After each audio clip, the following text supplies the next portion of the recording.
Hello, check. Hello, check. Hello.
Oh, hello.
Okay. Good morning, everyone. Welcome to today's session on speech and language technologies for Indian languages.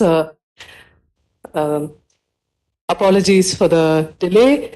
This is the agenda for today. So I'll give a very brief overview of the research at IIT Bombay related to this theme. This is not meant to be exhaustive, but just give you an overall picture of the kind of work that is being done here. I think I'll be preaching to the choir. I mean, human-machine interactions have become really mainstream, and it's largely fueled by speech and language technologies. But when looking at the Indian context, there are lots of serious challenges that we need to face. And this is mainly due to the very rich diversity in the language landscape. So because we have hundreds of languages, thousands of dialects, there's a lot of variability, and this causes lots of challenges in building these technologies. So in my own research, I have kind of focused on certain challenges, and broadly they can be grouped into a few research themes. So one is related to code switching. So this is also referred to as mixed inputs or hybrid inputs, where people speak more than one language during the course of a conversation or even within an utterance. So these types of inputs are quite challenging for computational systems to model. So this has been one area of interest. The other, which I group as accent, is also broadly falling under domain adaptation. So you have, say, speech or language systems which are built for very specific domains. So here, say, it's built to recognize certain mainstream accents. So what happens when these systems encounter new or unseen accents? It turns out that even today's state-of-the-art systems have a lot of trouble when they encounter new or unseen accents. So adapting to scenarios where you have small amounts of data, so in this case, accents is also a challenge, and a serious challenge in the Indian context. And the third theme it revolves around what is called multi-modal learning. So here, audio or speech will be one modality, but you have many modalities related to, say, video. So when you're viewing videos, there are multiple sources of supervision. There's the visual cues from the video. There's audio in the video. There might also be textual prompts, like, say, captions. So these are all multiple modalities which you could try to leverage in order to understand the videos better, be it caption alignment or trying to identify certain audio or visual events within the videos. So all of this is kind of captured within the theme of multimodal learning. There's an underlying theme behind all of these kind of sub-themes, which is that of low resource speech and language technologies. So the overarching problem is that we don't have a whole lot of labeled data to deal with these kind of variabilities. And there are many other research themes. So these are not things that I focus on, but my colleagues work on these various themes, and I'll talk about that very quickly. So not to spend a lot of time. So under these themes, we have various pieces of work which deal with how do we do code switched NLP when we don't have a lot of data specific to different target tasks which involve code switched inputs. How do we build accent agnostic or accent aware ASR systems? How do we do an audio visual video parsing? So you have videos, and then can we do a very fine-grained parsing of the video to say these are events which are audio rich and these are other events which are video rich, and so on. And then there's a broad theme of low resource SLT. So it's also about resource building, and we build more resources which are going to be useful for Indian languages and related kind of settings. So this is just broadly kind of capturing venues where my students and I have published works along with my colleagues in the CSE department. And these are kind of various organizations, industry partners who have all been involved in various themes which are related to this broad theme of Indian SLT. So let me now move on to talk a little about work from my colleagues' labs. So first we have Professor Ganesh Ramakrishnan.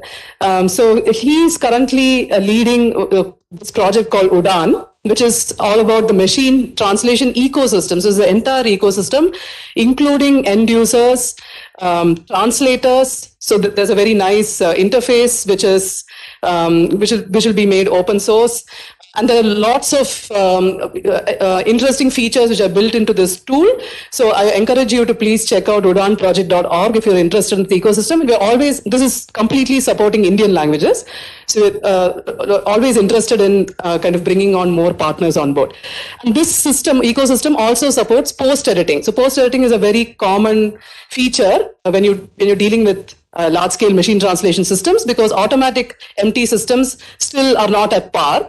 So you always need one pass from human translators to fix errors which are made by automatic systems. So this is also supported by this particular tool. And he's also done a lot of seminal work in OCR for Indian languages and Sanskrit. And this is, again, another tool which has seen a lot of use from various different stakeholders. And he also has a lot of work on question generation QA, which are quite fundamental NLP problems, and also entity disambiguation, resolution, extraction, all related to IE, which is information extraction. And we are collaborators on this project involving multi-modal learning, which I briefly talked about, and also doing ASR for Sanskrit. And he's also involved in a very recent initiative where Sanskrit is used as an interlingua for machine translation for Indian languages. And currently another main theme of research that he's interested in is data efficient machine learning, which is ongoing work, and they have a very nice suite of tools, which I would encourage you to check out. This is now a very, very condensed research summary from Professor Sunita Saravagi, who also works on topics related to this theme. She has very recent work on the adaptation of semantic parsing tasks to new domains. So this is to do kind of test time adaptation of text to SQL models. And one overall area of research he's been very interested in the recent years is human-in-the-loop learning. So when you have rules which you derive from humans, which are very task-specific, but they're not very plentiful, how do you make meaningful use of these rules within data-driven ML systems? So this is kind of broadly neurosymbolic learning. She has kind of seminal papers in this, along with active learning and controlled text generation. And in recent work in collaboration with Google, she has also been looking at multilingual models for Indian languages and exploiting the relatedness between Indian languages to build better representations and tackle many tasks, NLP tasks, by exploiting these kind of related properties across Indian languages.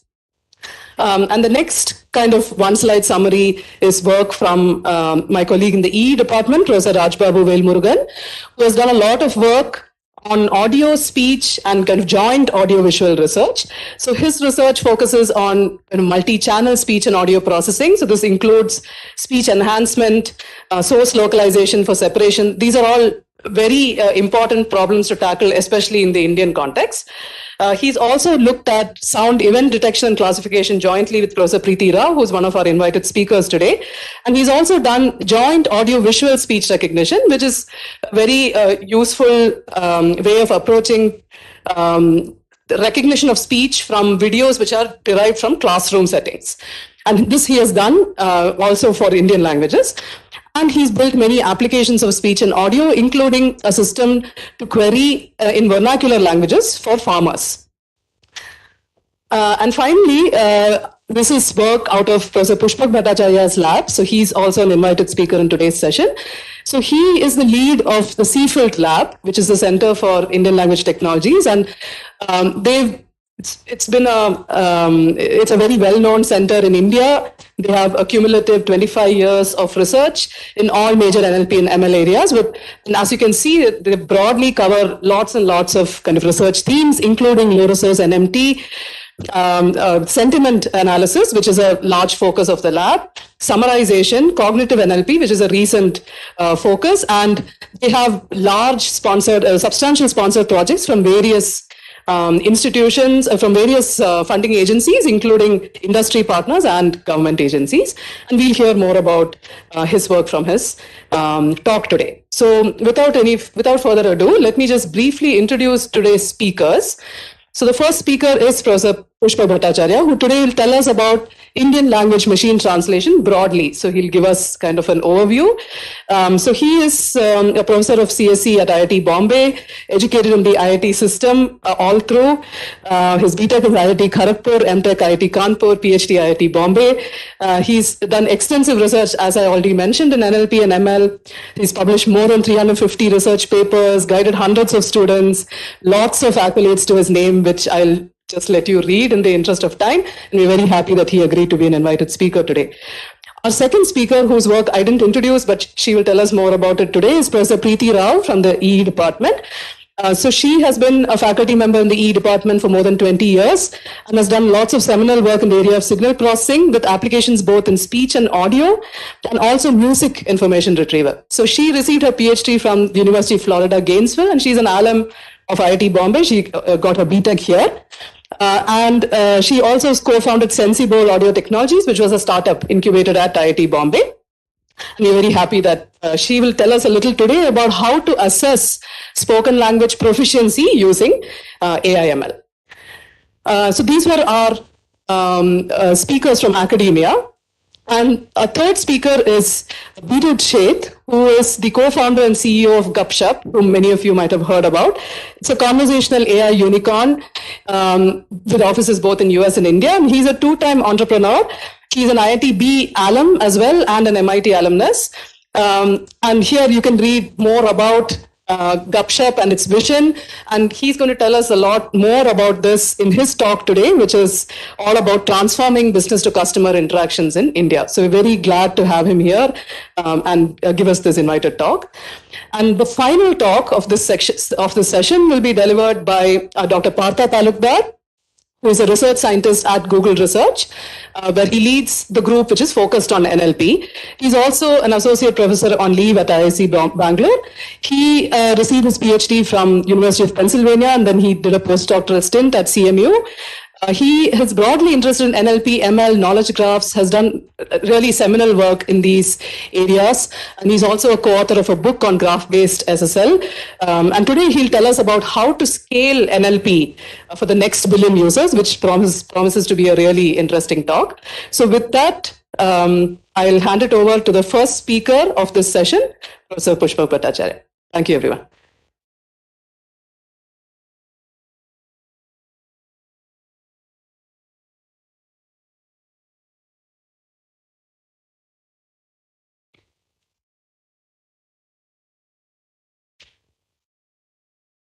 Yes. So she will be 2 minutes.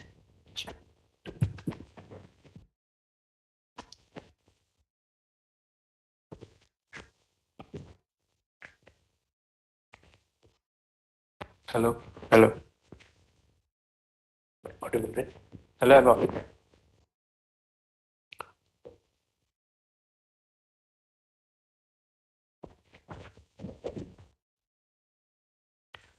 Okay, thank you, Preethi, for this kind introduction.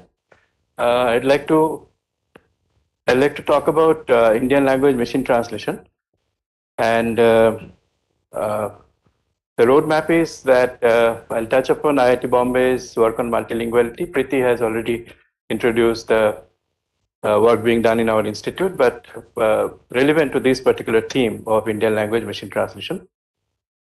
Probably the most important part of the talk is the challenges of Indian language natural language processing, touching upon diversity, complexity of language phenomena, and scarcity of data, and even theory. And then low resource Indian language machine translation, which has been our work for several years now.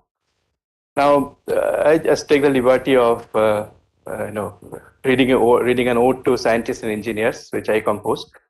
And this is to emphasize the importance of both implementation and insight. So scientists ask why, engineers ask why not. Scientists wonder at what is, engineers wonder what could be. World couldn't do without either. Scientists study, engineers make, and ever the twain shall meet. We need both insight and implementation. Now, the need for machine translation cannot be overemphasized. This world is very multilingual, and if you see some of these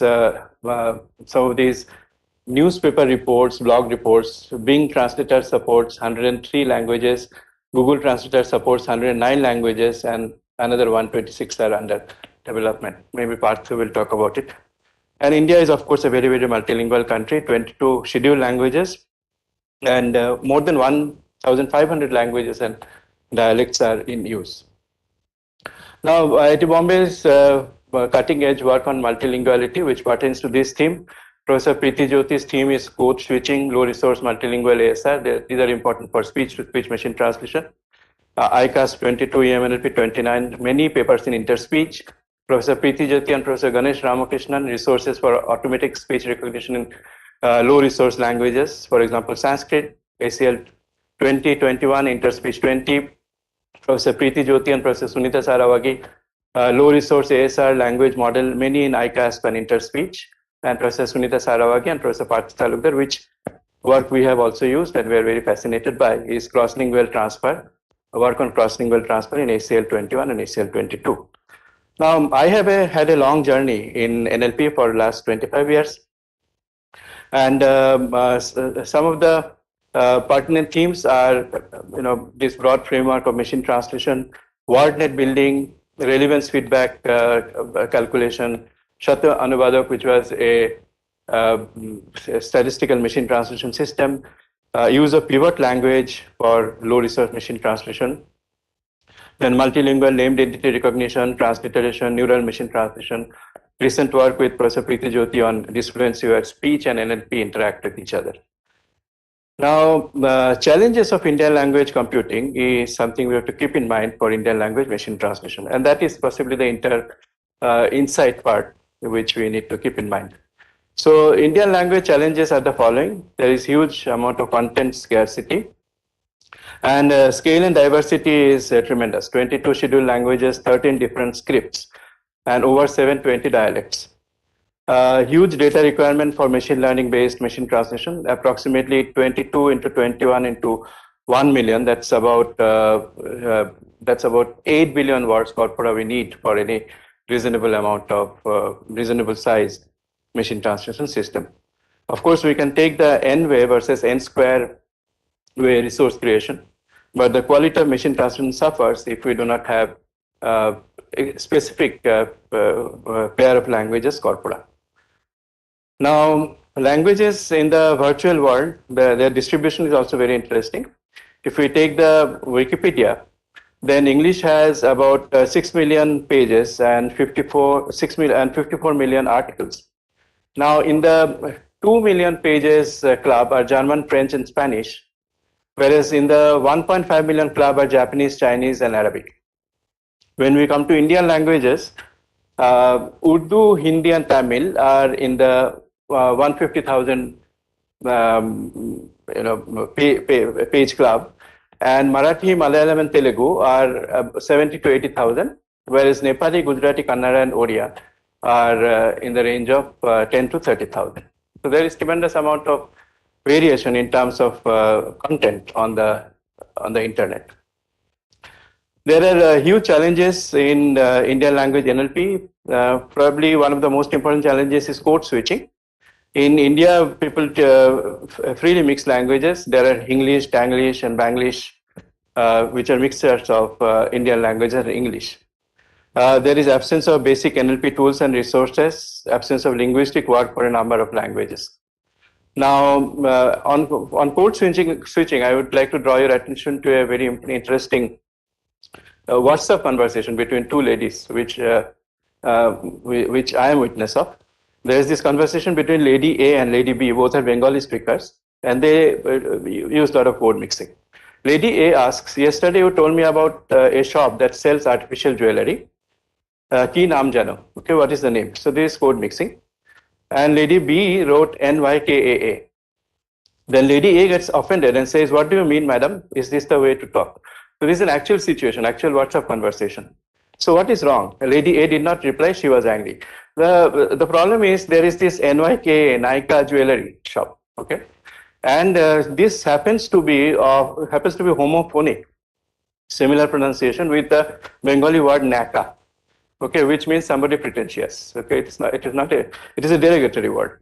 So the Lady A got offended because she thought Lady B was calling her Naka, okay, a pretentious person.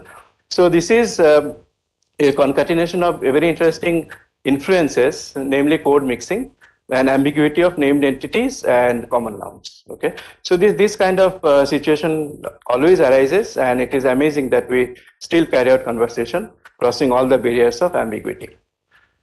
Now, Indian languages continued. Script complexity, non-standard input mechanism. Vakt, for example, has this conjunct character, and together, which has to be rendered. Transliteration is also non-standard. ARM can be written in many different ways, and they cause problems for NLP. Storage is also non-standard, especially newspapers are notorious for using their own proprietary fonts, which poses a challenge for content processing. And there are highly challenging language phenomena.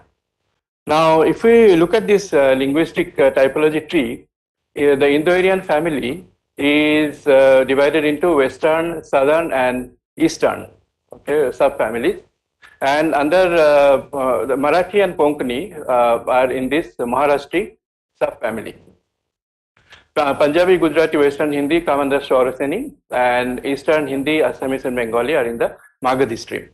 So it is important to understand the properties of these language families and subfamilies to create effective machine translation systems, for which, of course, we don't have time to go into details. Now, we carried out an interesting work of longest common substring ratio based language similarity.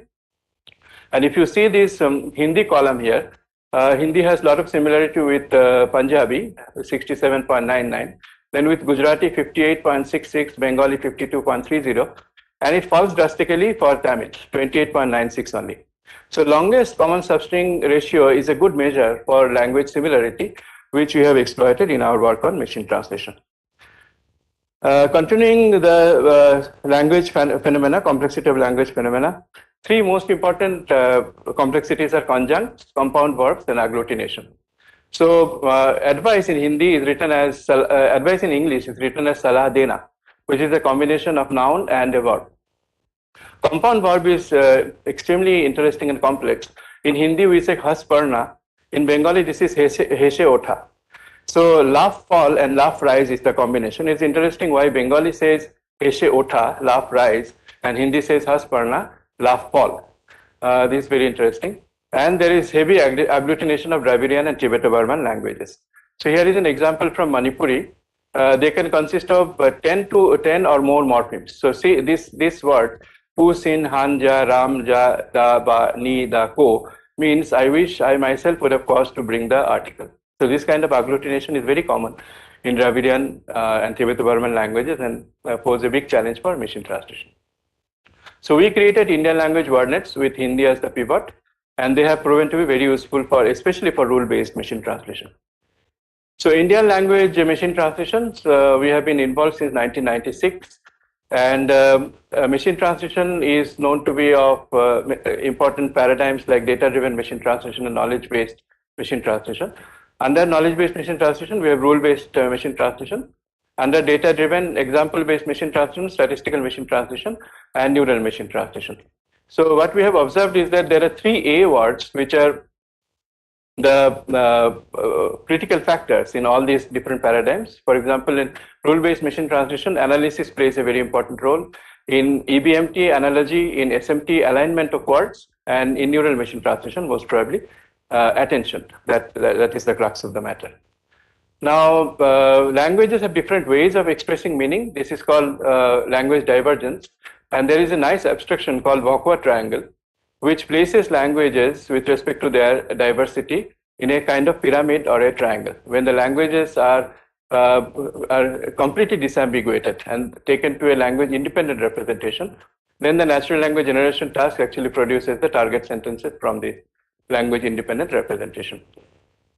Now, the fact that languages differ in terms of their divergence is illustrated by this fact, one of my favorite examples. This blanket is very soft. In Hindi becomes "Yah kambal bahut naram hai."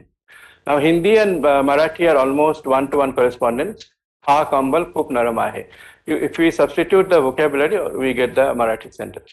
But look at Manipuri. Here there are inversions. So this blanket becomes kampar asi. Yah kambal kampar asi. And bahut naram intensifier is implemented by reduplication. Mon, soft. And this verb auxiliary hai is shown as lawi. So Manipuri also has verb auxiliary. Bengali, interestingly, doesn't have any verb auxiliary.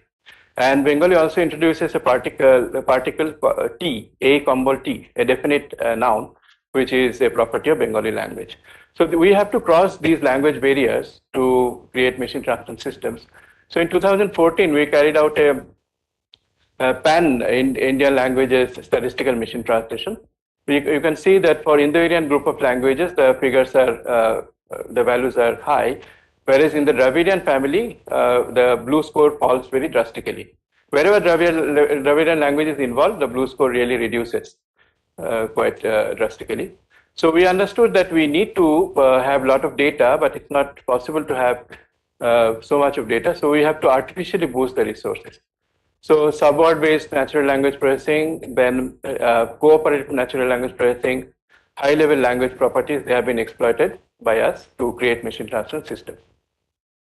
So when we did so, we found that if we break the words into morphemes, then if I take a characteristic situation of complexity, Punjabi Tamil, for example, there is 15% improvement in the blue score.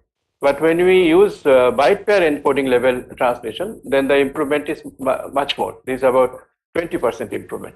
So this establishes the case for using subwording for Indian language machine translation, which is a very important 2 minutes, which is a very important point. Now we have also investigated factor-based SMT, pivot-based SMT. Neural machine translation is the paradigm now. We have worked on many Indian languages for neural machine translation. And Gujarati Hindi has high blue score of 53, for example, Hindi Punjabi 63. Hindi Punjabi has always been a very good case for machine translation. So we have developed a pretty good English to Marathi machine translation system. I don't think we have time for demonstration. So sentences like this: the toy train from Kalka to Shimla is considered as the most beautiful rail line in India. So a baseline system produces this translation, and with embellishments, which is linguistic embellishment on parallel corpora, the quality improvement is quite significant. We have been working on unsupervised machine translation for quite some time now, and investigating this because of the resource constraint of machine translation. Now, I will end by mentioning this NLTM, the large project on machine translation. So 5 major consortia on various Indian languages. In IIT Bombay, there are 2, Ishan and Vidyapati.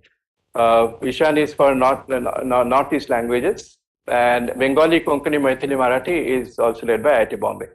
Then DLMT, Dravidian languages, the multiple Indian languages machine translation led by IIIT Hyderabad, and English to Indian language machine translation led by CDAC. So these projects have the mandate of creating commercial quality machine translation systems after their pilot study. So NLTM maintains this Bhashini platform as a kind of leaderboard, and we see that currently Google English Marathi machine translation system has 20 blue score, being 18, and we have reached a figure of 16. So I would like to very quickly show you our website for trilingual. Oh, anyway, okay. Anyway, maybe later. So, look, would like to. Yeah, sure. Is it on the presentation or no? It's a site to post to.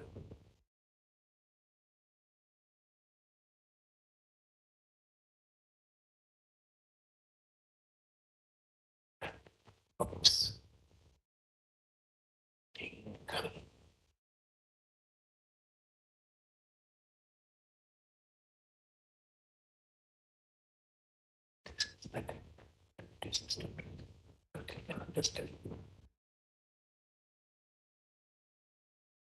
Okay. Yeah. Maybe I just show you one sentence.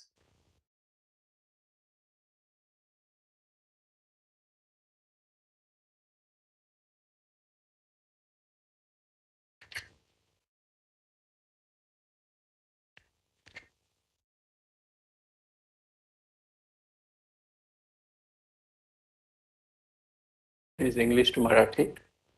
In this workshop, many ideas were presented. या कार्यशाळेत अनेक कल्पना मांडण्यात आल्या. So now, if I take this, and go from Marathi to Hindi.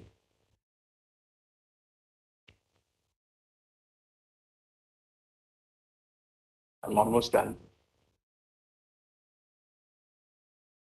इस कार्यशाला में कोई विषय पर विचार विमर्श किया गया, not exactly the same, and then go from Hindi to English.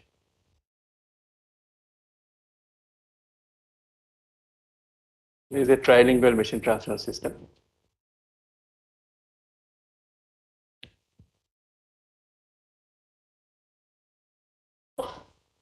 A number of issues were discussed in this meeting. So you remember the original sentence was, in this meeting many ideas were discussed. So because of neural machine translation, because there is word substitution with probability, these kind of changes can happen. So workshop, yeah, what about workshop? Yes, that was missing. Okay, yeah. So I'll just end this.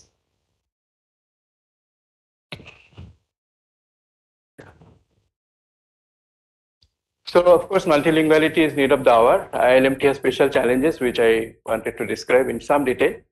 And we talked about some of our work on ILMT. Future really lies in zero-shot, few-shot, and meta-learning involving languages of the world because of the resource scarcity. And this is our lab, and this is the website of mine and the lab website. Thank you.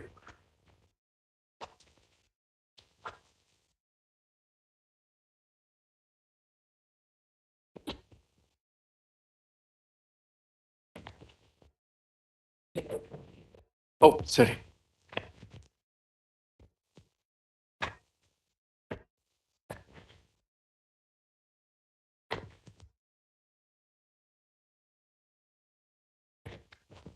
Thank you, Professor Pushpak, for that retrospective of Indian language MT. I'll ask the audience to reserve your questions till the panel discussion because we are on a tight schedule, but please feel free to ask questions during that session. So next, I'd like to invite our second speaker, Professor Preethi Rao.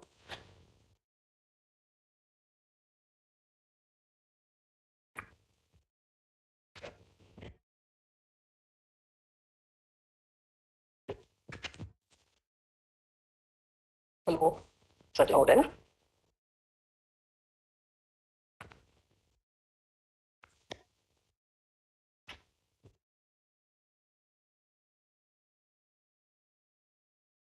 Switch to the slides here. Okay.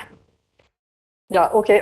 Yeah, thank you. Yeah, it's a real privilege to be here at this inauguration workshop of the Technocraft Applied AI Center. So thank you very much to the organizers, and thanks especially to my namesake Preethi for organizing this session on speech and language. So my talk is going to be, unlike the very broad scope, broad picture painted by Professor Pushpak, it's going to be about a very specific project on assessing spoken language efficiency, and of course with AI. Okay, so the job of motivating this project and explaining what it's about just got easier with this news article that appeared a couple of weeks ago, which talks about the Ministry of Education wanting to organize this big learning study, which has the following mandates. The study is the first of its kind as it aims to set up benchmarks for reading with comprehension in 22 Indian languages. So when we talk about benchmarks, we obviously are referring to very large data collection exercise and a lot of data analysis. We'll talk a little bit more about what reading and comprehension means in this context. Okay, so we have something, of the similar mandate, but going on in a very non-digitized manner, which is the ASAR test for literacy, organized by this, organization Pratham, where a human, basically a facilitator goes and asks children to read pieces of text and listens to their reading aloud in order to mark them on certain, scales for literacy development. So you can see this is an extremely human resource intensive activity, and automation will obviously help here. apart from the fact that all the digitization is going to actually lead to, finally having access to a lot of data for future processing and future access. Okay, so what's reading with comprehension? Of course, you can ask a child to read and then ask them questions, do a question answer session to know whether they've comprehended the text. But there's a lot of research in, scientific studies on reading as well as in psychology, which mentions that actually when a child reads aloud, the way they read, the way the text is decoded by the child and delivered also tells you a lot about the comprehension. So whether the child is comprehending the text. So this is termed as oral reading fluency. And of course, as you can imagine, one of the important things in oral reading fluency is the accuracy with which they decode. That is, do they really recognize and utter and pronounce the words correctly? But there are other attributes. Another one is the speed. Okay, even if something is read correctly, if it's read too slowly, it's not really, there's not enough, to putting together. It's cognitively very difficult to put words that are spaced very much apart together to make sense of them. So these two aspects actually can be operationalized quite easily. So a teacher just sits with a paper, scores out the words that are read wrong, and then accounts for the time taken to read and can therefore quantify both the accuracy and the rate. There's a third very important attribute called expressiveness, which is a little harder to define. It basically, applies to what we call as the intonation, the rhythm, the emphasis, the pausing, all the speech delivery that we might associate with punctuation in the text and more in terms of, let's say, highlighting meaning, what words are emphasized. So this is a stage of, these are the stages of development. Progressively, the child, begins to decode words correctly, speaks at a slightly faster rate, and then becomes expressive. So it's of great interest to be able to measure all these. Now, expressiveness itself is, there is a scale for measuring expressiveness that is given to the teachers or the raters, which roughly goes along the following 6 points. So the child is reading only word by word and then grouping words together, then grouping them grammatically into clauses and phrases, making it sound like a proper sentence, like understanding the structure, and then finally giving it meaning by being expressive. Now, it turns out that this subjective scale requires extensive training of human scorers. Okay, so although it looks very well defined, it's actually very difficult to train teachers to go by this scale, which actually gives us another reason to want to automate it. So we are not only trying to simulate the human teacher with this kind of AI, but we are also trying to get better in terms of making it more reliable and less subjective. Okay, so just a very quick view of the kind of data collection. So we collected some data. We used English mainly because of the ease of access to data. So schools are always willing to cooperate if you tell them you're building an English proficiency assessment tool, as opposed to, so these are regional schools teaching English as a second language. So I'll just play this very short video here for you to get an idea about the next morning when that little tree, it had big leaves, just like the mango trees. Now I am happy, said the bubbly trees. But I did come along and ate up all the leaves. Oh dear, said the bubbly tree. I wish I had gone with them.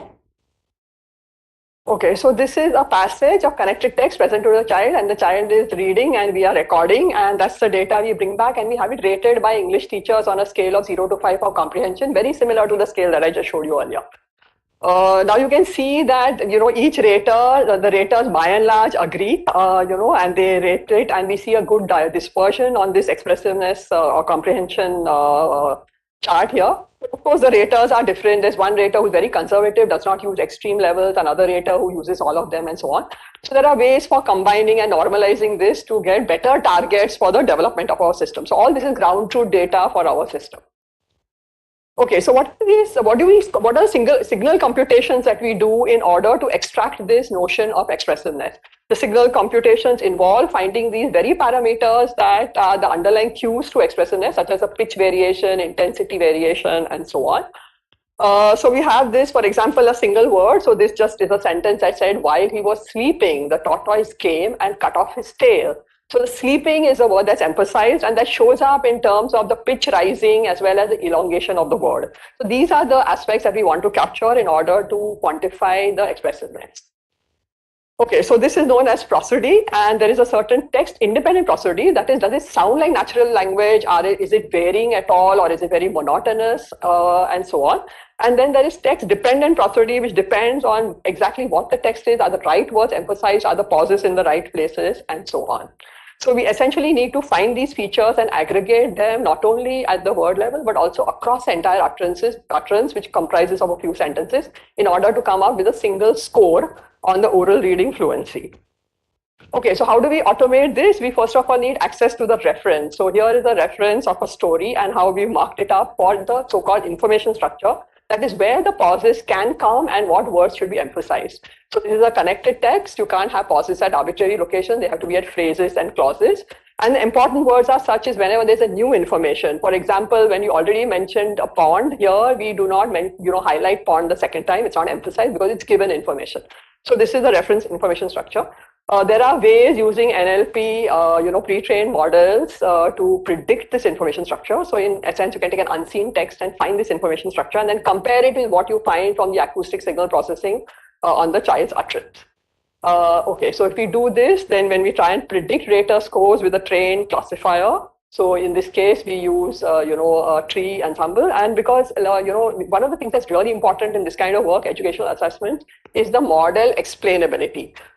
Because educational assessments is kind of high stakes, and the stakeholders obviously want to know what exactly the model is looking for, and also to be able to explain, let's say, individual scores. So if we do this, our system that, based on the features that I just described is very amenable to that, simply because we have all this, division into feature subgroups. We can look at word errors, we can look at speech rate separately, we can look at the various kinds of prosody. And finally, we find that all of these do contribute. So we have a much better, prediction if we use all of these attributes compared to using any one of them. And finally, we get a prediction that actually crosses the inter-rater agreement. The error is also lower than the inter-rater agreement, error. We can also model individual raters. For example, this tells us that our second rater paid a lot more importance to the intonation and rhythm and so on, and less to the rate of speaking, whereas the first rater preferred the rate of speaking. So this just shows you how much subjectivity creeps into rater this thing, and how combine the rater makes the overall rating less noisy and more reliable and more amenable to training a machine or doing machine learning with. Okay, finally, not to sound too old-fashioned, we also have some deep learning applied to the same data. So what are the advantages that we might look for? We have potentially superior feature learning. Instead of the painstaking features that we came up with based on our understanding of the acoustic correlates of those, expression features and so on. We can actually do, better feature learning potentially.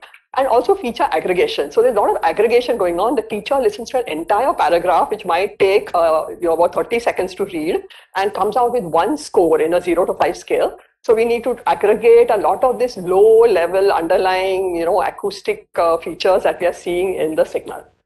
So hopefully, deep learning can help us do that aggregation better.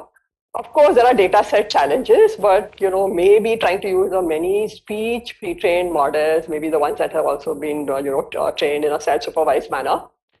Of course, then we have to worry about the fact that the predicted score may not be explainable, right? But maybe things are changing, and there will be ways to do that separately from the model itself. Okay, so here is a kind of a system that, just to point out the gross parts of it, we use a self-supervised, a pre-trained large model trained on, close to 1,000 hours of speech, which has mainly been used for speech recognition. But, we do get features at a very, very small time scale, out of this model. The next step would be just to project it to, some kind of space that suits our task better. Eventually, of course, we want a single comprehensibility score from the input waveform.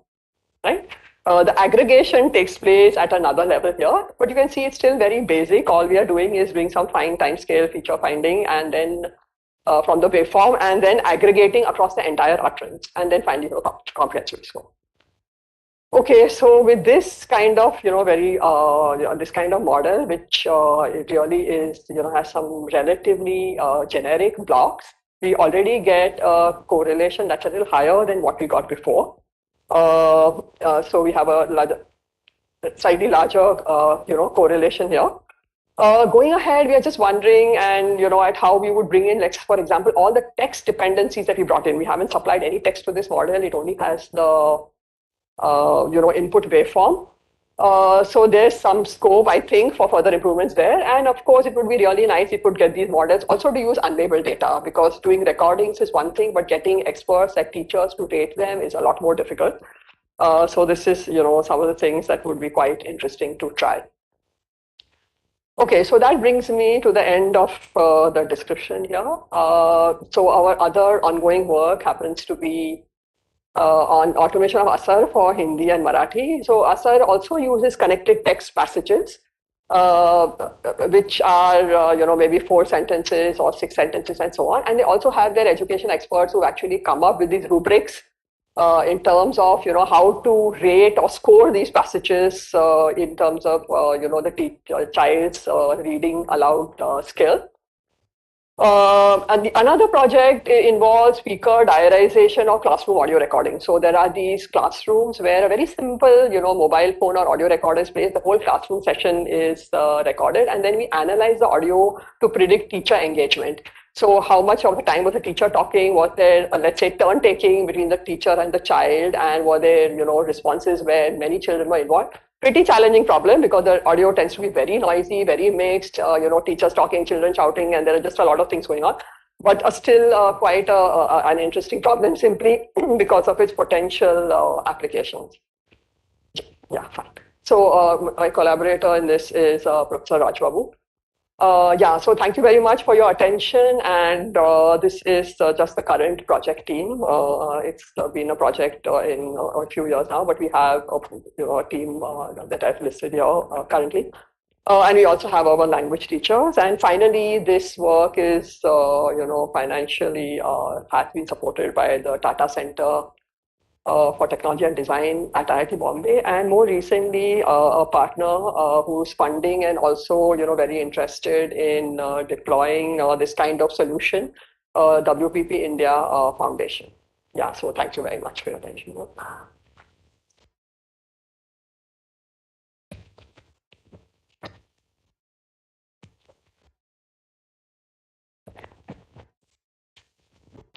Thank you, Professor Preethi, for that very interesting walkthrough of how to automate learning assessments. I think we have a minute, so if there are any quick questions, yes. Yeah.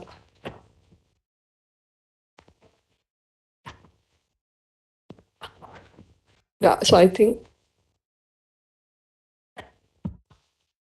now, do you think the model that you have created will be deployed on the? Okay, so at the moment, actually, we are doing some pilots with Asar. So they just concluded one in Pune. So what they're doing is they're having these human facilitators go along, and they built an app which actually gets a response from the API with our response, the system's response, and then gets validated on the spot by the facilitator. So the results are just coming out, and we're just understanding the challenges and so on. But there's a great interest on their part to automate this. Well, every year they do this annual survey, and they only have to pick and choose children from districts and schools. But now they can do it large scale if they have some automation. But this model, doesn't it have to be also kind of conditional on the complexity of the text? Yes, but actually what has happened is actually even deciding the text is a very important thing. So they've got certain texts which they use for this kind of benchmarking. So, those same set of 20 texts are read by everybody across the country, translated in different languages for similar levels of complexity. So, yeah, so they use standard text. And in fact, you do use a knowledge of the text.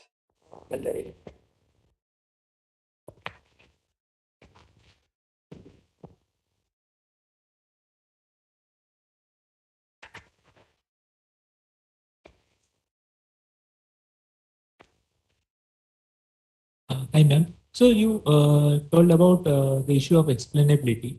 So, yeah, correct. So like if there is an entire passage and the student reads out the passage and she gets the low score. So she wants to know where she went wrong. So if you can you try splitting the entire video into small parts and then grading those parts. And some parts will get high score, some parts will get low score. So maybe that will help understand which part or which couple of words or a certain word where, so like the sleepiness, you said that the student was difficulty in pronouncing. So if you split the video, then you can and rate that part of the video, and then like that part may get very low. Then it may tell the teacher or the student that okay, this is where you got why you got a low score over. Right. But see, the low score, it's not only about which part, but also which aspect, right? So as I said, there is a trajectory. The children just learn to utter, decode, and in the sense, convert, let's say, the graphemes to the phonemes, and then they progress to the higher, abilities of expressiveness and so on. So we also want to know on that, right? It's not only which word and so on. So if they have a certain ability, it's going to more or less impact the whole passage. So yes, both kinds of explainability is important.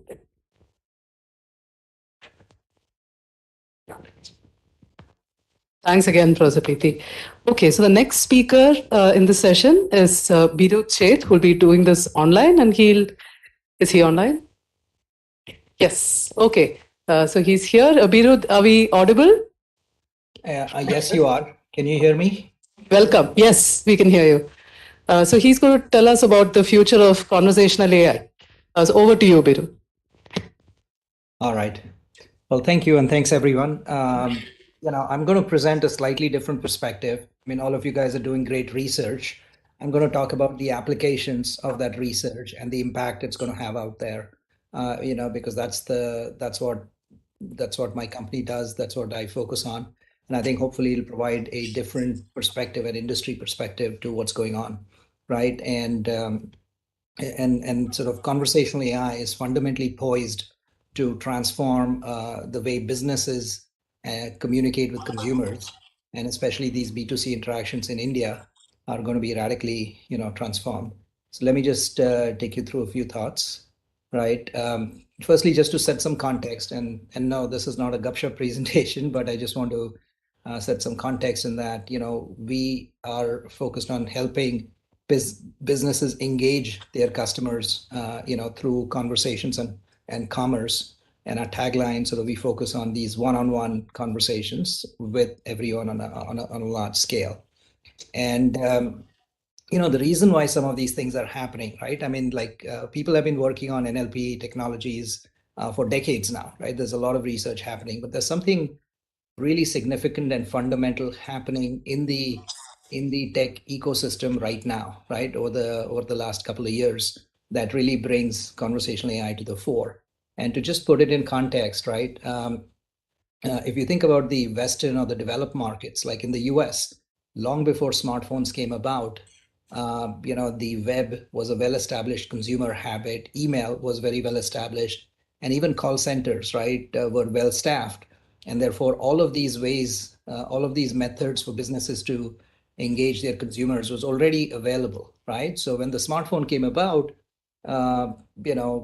mobile messaging, and it was just an incremental channel, right? But when you look at countries like India and other emerging markets, we straight leapfrogged to the smartphone, right? So messaging, mobile messaging in particular, sort of became the primary digital backbone in emerging markets, right? So virtually every consumer is on messaging apps. Virtually every business is on messaging apps. And a lot of interactions that in the US, for example, would happen through the web in India or LATAM or Southeast Asia and so on, would happen through mobile messaging. So I think it's really sort of the primary digital backbone, and sort of businesses are figuring ways to support all kinds of different use cases, right? And just to elaborate a little bit on why sort of this transition of business happening over conversational experiences is happening, right? To put it in perspective, if you look at the last sort of 40, 50 years of since the birth of the PC, if you look at the history of user interfaces, right? Every decade or so, it's been transformed. So if you think about it, in the mid 80s, it was the desktop era, right? Where we had to download desktop applications, so a banking app, a gaming app, and so on, onto the desktop or the laptop.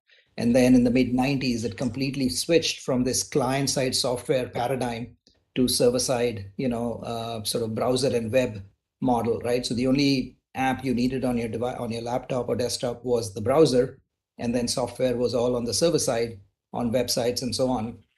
And that just unleashed a giant multi-trillion-dollar economy, right? Where it just became a lot easier. You didn't have to, the download barrier was sort of gone. Now, when you think about the smartphone, when we went to the small screen, again, sort of we went back to this client-side mobile app sort of paradigm, right? And I think that's about to change again to a server-side framework where the messaging app, right, is the only app that you need on the client side, and these conversational experiences that are being built will sort of represent, that will facilitate sort of business to consumer interactions. So think of the messaging app as the new browser. Think of these conversational experiences as the new website. And therefore, if that analogy makes sense, then, we know when the web happened, with hindsight today, there are millions and billions of websites. And I think now with mobile messaging, I expect a decade from now that there are going to be millions of conversational experiences. Virtually every business will have a presence on these conversational platforms so that you can, so the point is, any WhatsApp user or SMS user should be able to communicate with any business and conduct any kinds of transactions with those businesses, right? And I think there's this huge sort of transition happening to these conversational experiences. And the other important thing is, if you think about it, sort of the first three sort of user interface paradigms, they all forced humans to behave like computers, meaning you click on some screen tab or a button, and then something happens. But the conversational experience forces computers to behave like humans, right? Because they engage in human-like conversation, which makes it more natural, more intuitive, and just makes it much easier for everyone, right? So this is we see this happening. We are sort of at the very early stages of this transition. But if you look at sort of a lot of this has already happened in China, for example, where WeChat is the primary messaging platform, and there are millions of businesses whose only digital presence is inside that messaging app, right? They may not have a website, they may not be accessible on email, but they're all accessible through WeChat. And in a similar way, whether through WhatsApp, whether through SMS, we are seeing sort of similar trends here. So, whichever way you look at it, I think there's a huge commercial market opportunity. And I think that's important even for research, because that's where, that creates that feedback loop for academia, right? Because I think there's a giant commercial opportunity, a lot of funding and research, and the need for all the exciting work that you guys are working on, it sort of is really needed in the market. So it's sort of an exciting opportunity. I think just to give you some examples of what these experiences look like, right? There's many different ways in which businesses are trying to set up these conversational experiences. So, for example, whether it's commerce or payments or click to call and so on. In fact, just to elaborate on some of these case studies that we've seen businesses doing, right? So here's an e-commerce merchant that has set up an entire store within WhatsApp, right? So, for example, if you look at the screens, you can shop from start to finish. You can do product discovery. You can look at the catalog. You can select items, add it to the shopping cart, and then check out. Okay, and all of that whole experience is entirely through sort of the messaging app, right? Or you can actually do payments as well, literally one-click payments, where whether it's, let's say you get a message or a notification reminding you to pay your bill, then you can instantly click on a link, authorize the payment, and send it off, right? And these are examples of sort of maybe promotional use cases or deals and offers that are sent out by businesses across many different channels. I've just talked about WhatsApp and SMS so far, but you have other channels like RCS and Instagram and Telegram, and many other channels that are also becoming popular for businesses to engage with consumers, right? And then lastly, even sort of voice, is becoming another channel for certain kinds of interactions. Voice is useful too. So as you can see, right, businesses are starting to use these conversational experiences for a very wide variety of use cases. This is just an illustration of, we like Gupshup works with, tens of thousands of businesses using it. You'll notice many large and popular brands are all starting to, use these kind of experiences and so on. So it's really, starting to take off in a big way. And I think to enable all of these experiences, right? What is needed is, and then what this is the product stack that is required to support all of those use cases, right? So this is a little dense, but let me explain, right? So think of it as 3 layers of the stack, right? At the bottom layer is the basic connectivity to connect to these different channels, whether it's SMS or WhatsApp or Instagram, Telegram, RCS, and so on, right? So that's basic connectivity. But then, as you can see, then you need the tools, right? Whether it's tools to enable these rich conversational two-way experiences across marketing, commerce, and support, right? And these represent sort of the entire customer life cycle, meaning, before they purchase, during the purchase, and after the purchase, every aspect of the business B2C interactions can be supported through these conversational experiences. And then you can, and lastly, you can templatize some of these things for specific industry vertical, right? So imagine creating conversational experiences or templates for banks or e-commerce companies or education and healthcare and so on. And what underpins all of this, of course, is a lot of, conversational AI, many of the topics that are being discussed today and more, right? So, and a lot of it has to be not just the sort of the deep research that really solves many of the topics that you've talked about, but also making the tools easy to use, right? Productizing the tools so that businesses and marketing managers and customer support managers can use it to configure these experiences for their specific domain, for their specific use cases, and so on, right?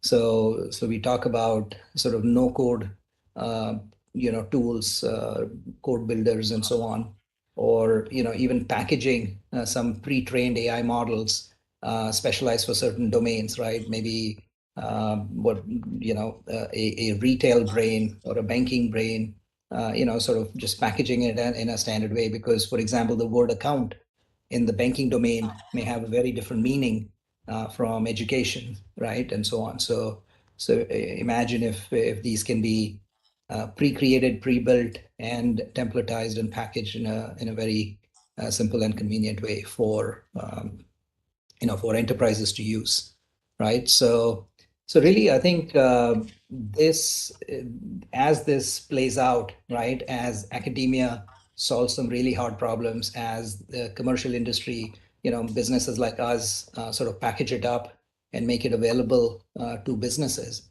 I think it can fundamentally transform this whole customer experience, right? When you think about your own experiences with businesses, if you go to a bank branch, sometimes there's a long queue, right? If you call the call center, you'd be on hold for a very long time. And in many cases, there may just be nobody to talk to or no one to reach. In general, right? In India, I mean, the baseline is very low and low level of customer service. And maybe there's a good reason for it, right? Because some businesses have to, if they have low margins, then they have a false choice between either we cut out customer service and keep a low price, or if they have a rich a full-on customer support experience, then it's an uncompetitive price, which may cause them to lose market share, right? And it's really a false choice, because with this technology, with conversational AI and tools like that, you can actually have world-class customer service at a very low cost, right? Which means, I think once that becomes possible, suddenly, right, I think this can really transform. You can have high quality customer service without, and every business will be able to provide it. And, I think consumers, we can kill virtually every line. There's no point, there's no need going forward to wait in line or stay on hold with call centers, or struggle to get just basic things, basic services answered and support provided. So I think there's a huge commercial market opportunity that's playing out there. So really, that's the perspective I wanted to share, slightly different from the rest of the presentations here. So thank you for listening.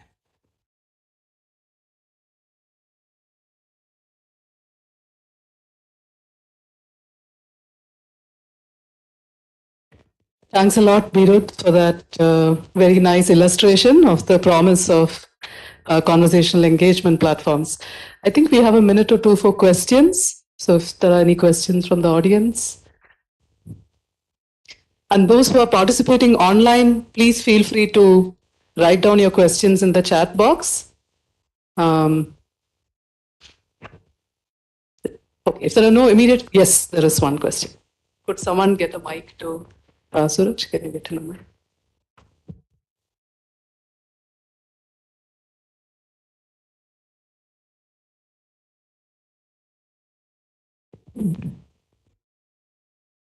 Hi. You talked about conversational AI and like automated customer service. So how well or how good is the automated chatbot or the conversational AI that you deploy? Like in two terms. Like first is being informative. So is it informative enough to answer the query of the customer, or is it just to redirect the call to a proper customer executive? And secondly, the big issue of is being humble, humility of the AI while replying to the customer, because otherwise it would be disastrous. So, Well, I think I didn't go into all the details, but the experiences are gradually and incrementally improving dramatically, right? So firstly, some of the basic experiences tend to be structured interactions, right? For example, when I showed you the catalog or the shopping cart, in that specific screen, there was no sort of conversational AI, right? Because people want to see a list of items and you can select one.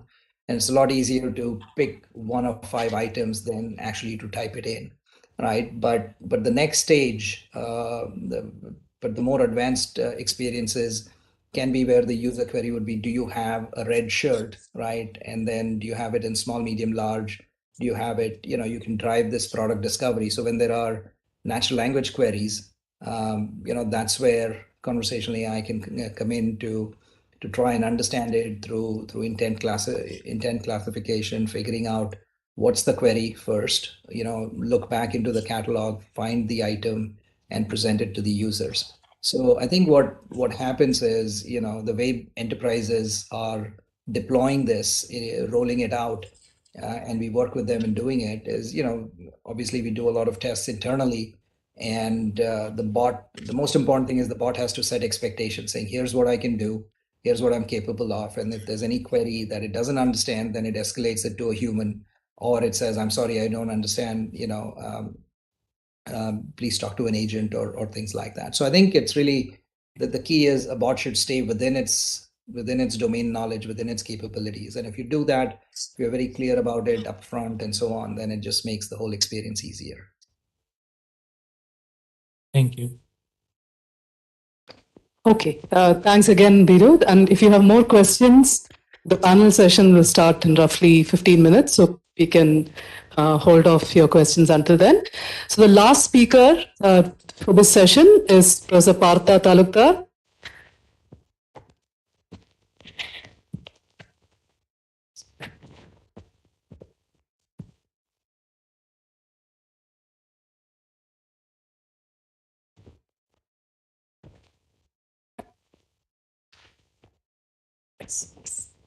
Can you hear me? Okay. Thanks, Preethi, and the other organizers for having me here. It's great to be at this workshop on a topic that's very close to my heart.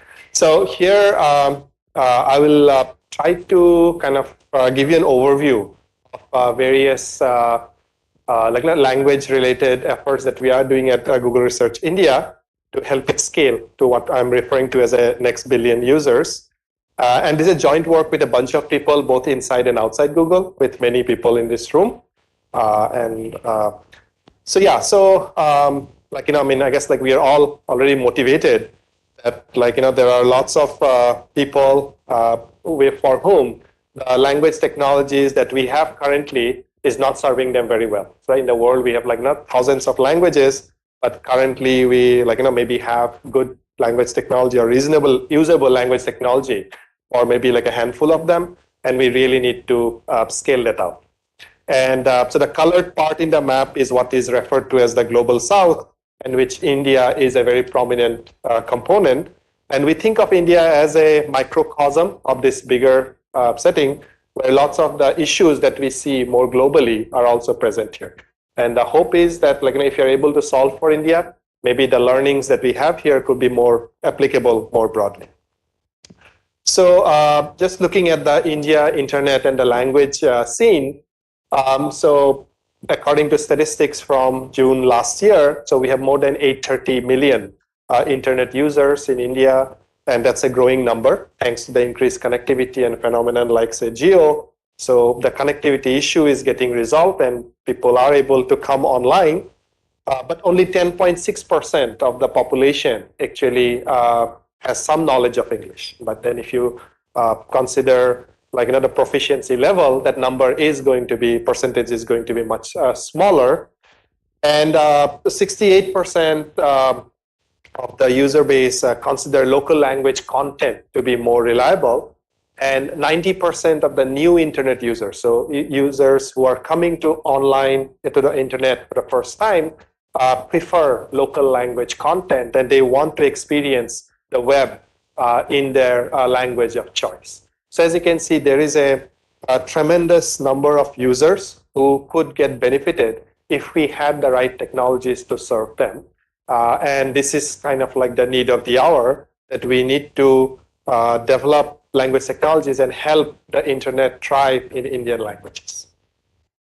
So Indian language scenario is also quite complex. So previous speakers have also covered this, that like, we have 22 scheduled or constitutionally recognized languages, 1,500 plus total languages.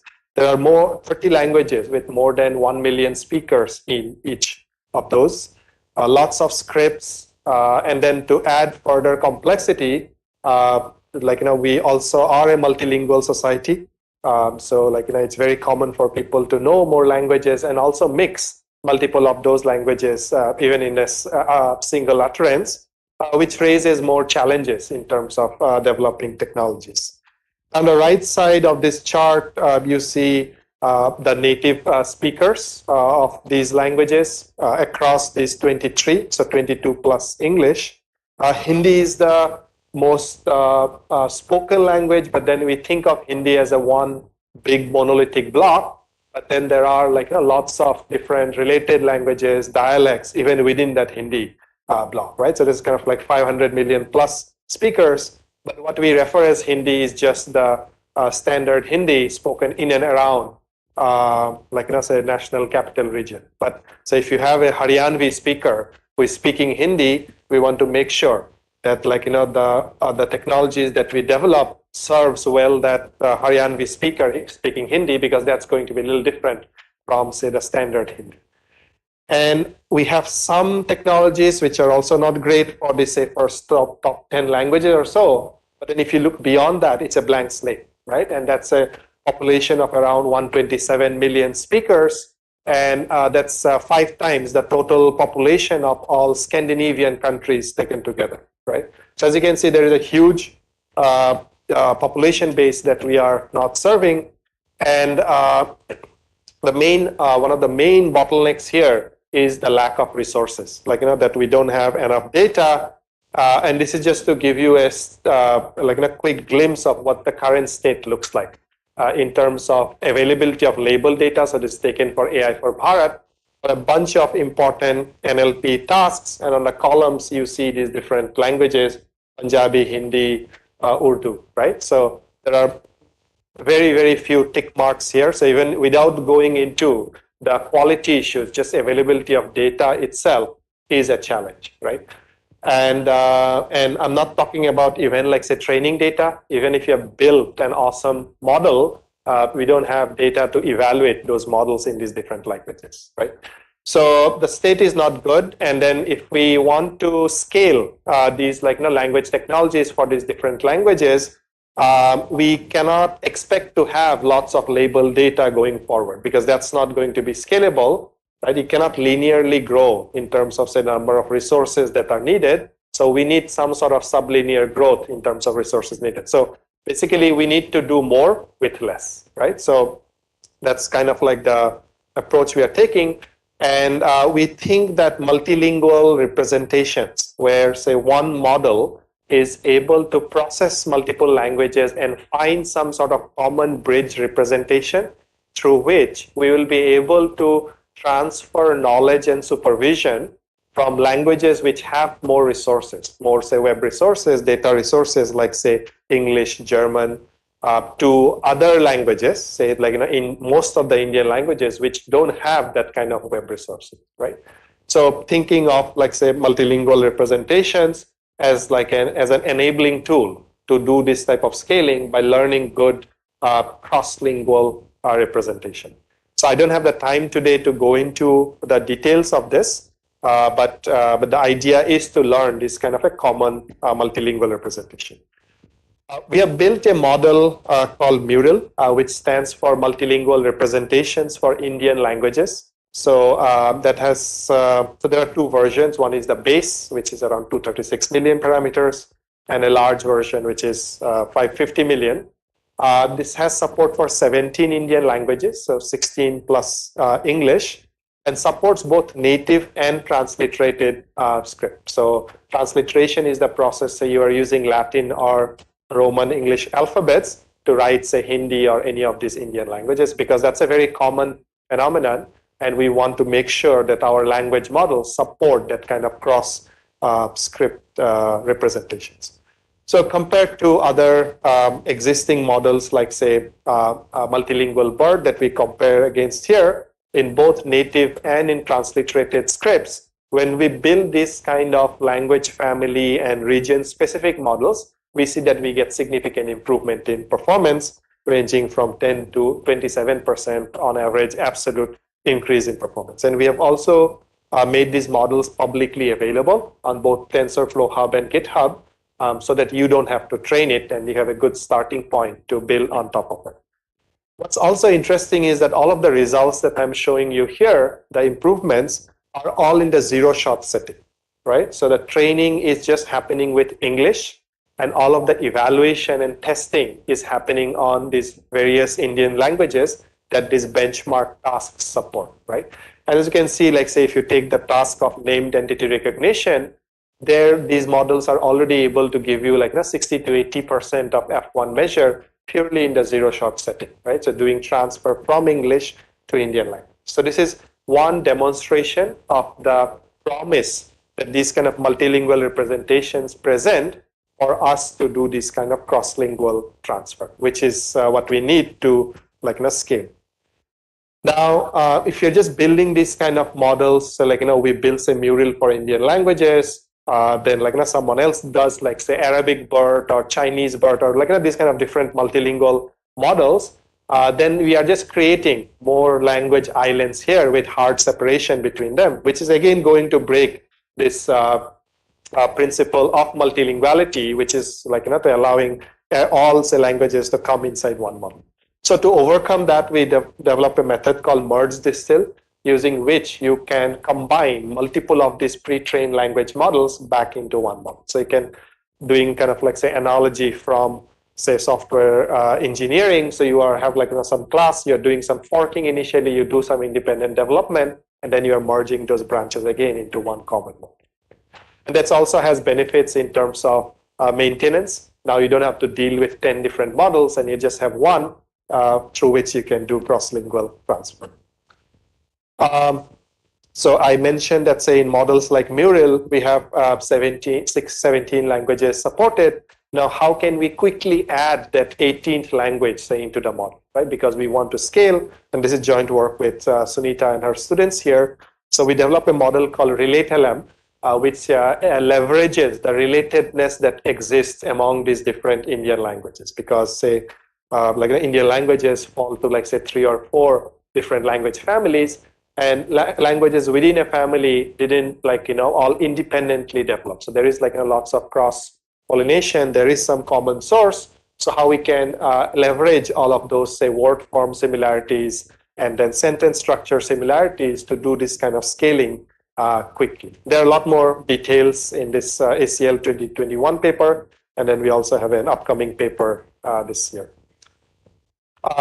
We have also done work on the problem of style transfer, and in particular for formality.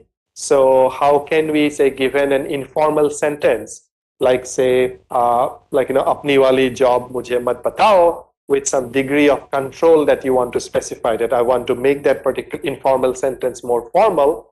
We have a model called DIFAR, which can give you say sentences like apni wali naukri mujhe mat batao. So now the job has been replaced with naukri, which is a little bit more formal.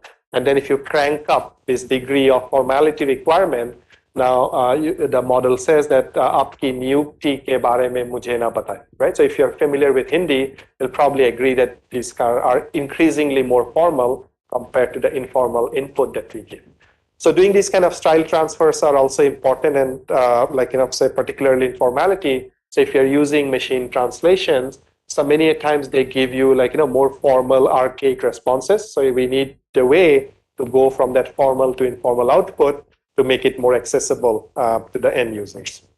So as a very quick summary, I think multilingual representation learning and multilingual language models gives us a great opportunity to scale languages, scale language technologies across languages and be more inclusive in terms of languages. And in terms of methods, we have developed and released, say, models like Mural, methods like merge distill, RelateLM, to do various scaling along different dimensions. And along the way, whenever we have felt that the data sets, relevant data sets are not there, we have also created and released data sets like, say, IndicLink and Informal. Now, in order to engage the broader community and not just the researchers to help scale this type of language technology in Indian languages, we also launched a challenge last year called CHAI, which stands for Challenge in AI for India.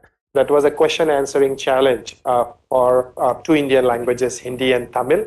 And we were really excited to see the response for this. So there are more than 950 teams participated, more than 19,000 entries that they made. And the top 5 winners, except for the joint 5th one, were all outside of India, right? I mean, it's also kind of shows the promise of deep learning, where people who don't have any clue about these languages, say folks from Poland, are now able to contribute and develop models for Indian languages. So I'm really excited to be working in this space at this time, and I think there are so many opportunities to do foundational work and drive the research frontier forward. But then also this is going to have deep societal impact, positively impacting hundreds of millions of users who totally benefit. Now, since there are lots of students in the audience, both here and online, I thought I'll just present some open problems and thesis questions that maybe you can find interesting to work on. So I gave you some highlights about these multilingual models are amazing, and they do lots of good things. but we have no clue right now how and why they work as well they do currently, right? So kind of understanding these models more is going to be very helpful. How can we do control for transfer of negative transfer across languages? So for example, if you have a multilingual model, you added some more data for say Oriya. Now it will be nice if the Oriya or like other languages improve and none of the performances in the other languages decrease. So, but that's not always guaranteed. So we want to have more control over that. How can we scale to new languages which have no corpora at all, right? Because there are lots of languages which don't have digitized content that's available. So how we can scale to them? While we have talked about language and text today, how can we go to other modalities? So say speech, images, videos, because when we are learning about the world, it's not that just we are just reading text and not using those other modalities. And then finally, how we can detect fairness and bias issues that are present in these language models and mitigate them so that the harm to the end users are minimized. So lots of very exciting research frontiers here. And then if you're able to make progress, I think the end users are going to benefit significantly. So thank you, and I'll stop here.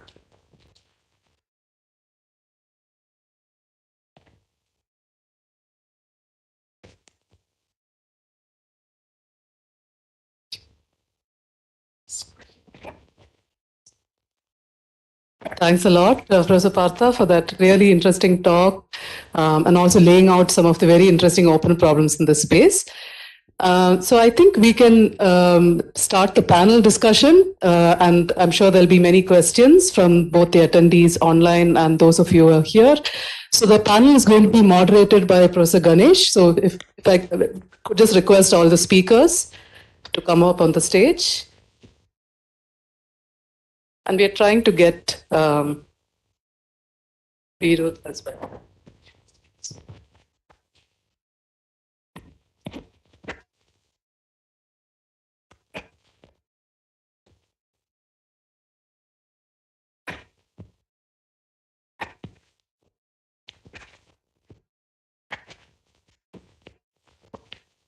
Yeah, please.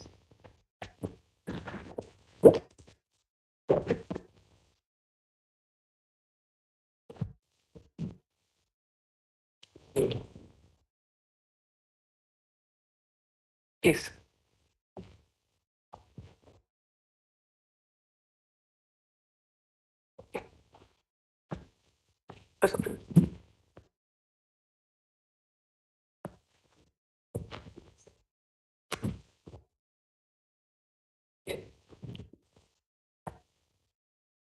Preethi, could we get started? Preethi, could we get started?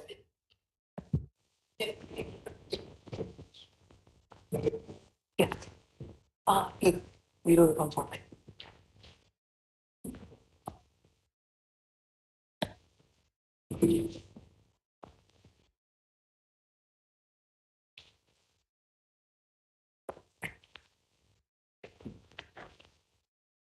So it's been very interesting hearing all our distinguished speakers.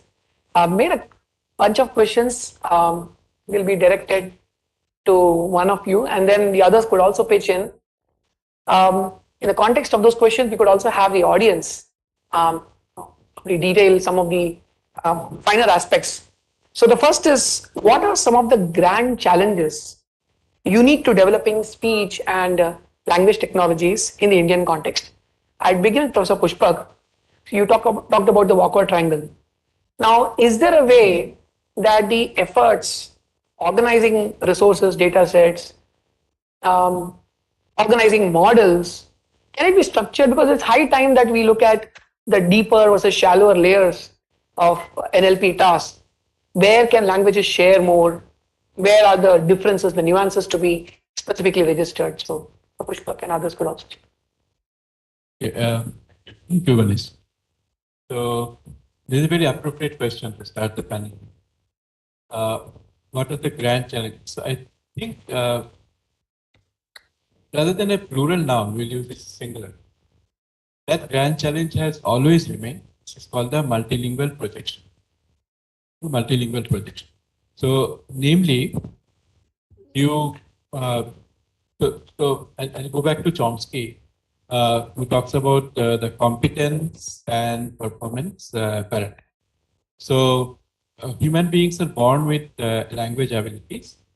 They have natural faculty for, just like they grow limbs, hands and legs and so on. The language faculty also grows for human beings. And this then leads to something called parameterization. So the language universal machine becomes a Bengali speaker by setting up some parameters. Okay, becomes a Manipuri speaker by setting up another set of parameters and so on. So this universal language faculty can manifest as specific language abilities among speakers. Now the grand challenge, which has always remained for replicating these kind of like linguistic ability of machines, is to do this kind of parameter setting through a process of language prediction. So when you talk about resources and models, there should be universal resources, universal models, which by setting of switches will be able to generate and analyze languages universally. That is the grand challenge of language processing. Thanks for the grand parameterized framework, but we'll also be happy to hear more the audience, any specific questions on this particular theme. Partha, if you would like to add.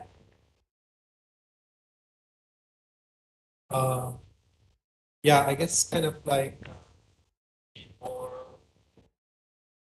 looking at focus on the ideal scenario. Yes. Yeah, so I think kind of like now in organization and I mean, I guess like we need to get a lot of our basic plumbing done right. So yeah, so I mean, I think like lots of work has been going on over the decades, but like the resources, models, all of those things are kind of like fractured and available in different things. And language, I guess, like is a thing that we're building just like one component is like the difficult. It leverages, has to leverage many different. If you want to create solutions, has to like work with multiple different foundational capabilities, right, to make useful applications at the end of the day. So I think we need a way to like organize and make that available so that it's easier for people like people who are using these technologies. They don't have to go through like lots of hoops to get to the data, get to those models. So the Bhashini initiative that has been started, I think, is a promising start in that direction in order to consolidate all of this, create resources in a directed way, and then help ease the access issues. So we'll see how that goes, but I think that's an interesting and promising. Thanks, Parth. Since you talked about Bhashini, I'll probably move on to the second question. So, what are the specific models of engagement, both short-term and long-term, that will be healthy for collaboration between the academia and industry? So, Bhashini has tried, for example, to rope in industrial partners, stakeholders upfront. Do you have any advice on how Bhashini could be a lot more effective, given that it's just begun and several of us are part of it? So, it'll be good to hear from industrial perspective because you actually worn both hats, right? ISC and then now at Google.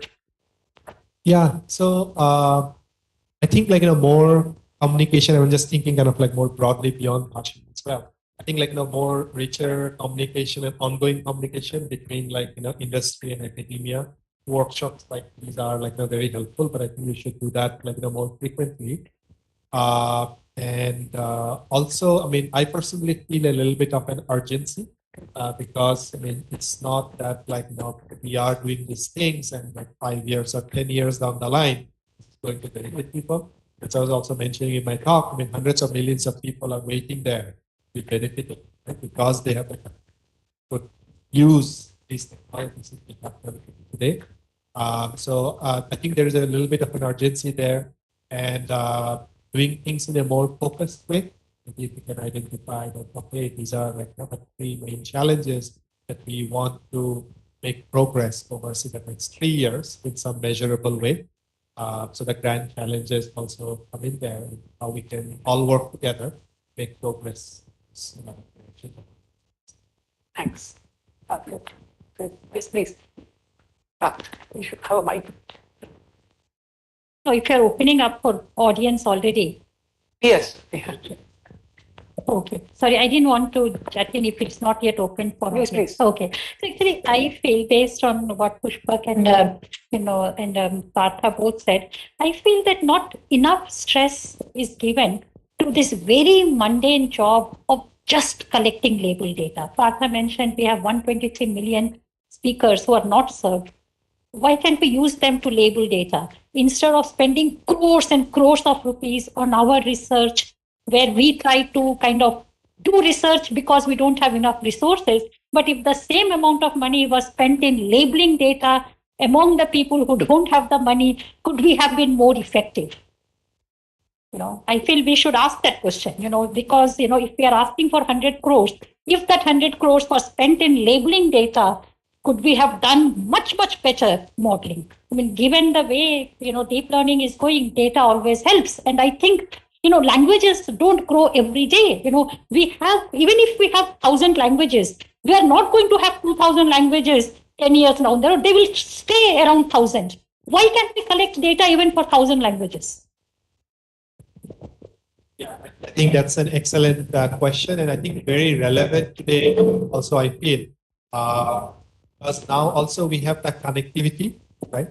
But so people can contribute directly compared to earlier. So when you have to go physically and do all of these things, but I think creating the right incentive structure, maybe even beyond financial, because the users should also the data contributors should also feel that they are getting some utility out of it. And there could be multiple different types of some folks might be language enthusiasts. They want to see language technologies being developed for their languages of interest, and they may be motivated to contribute that one. I don't know, gamification and other things. I think we have a real opportunity there to scale up also data collection, and I think we need to be creative about that, right? I mean, while paying people money could be one way, and that needs to be explored, but also what other mechanisms we can find leveraging the current scenario that say people have smartphones, the reasonable internet connectivity is there, how we could leverage all of those to collect data at scale.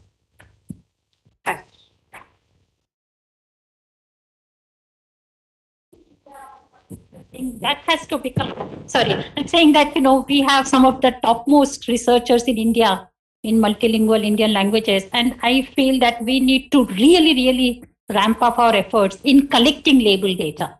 And still we can do our research on unsupervised, zero shot, few shot. But I think that is just sort of skirting the issue. We should not be lazy. We should just kind of do the job.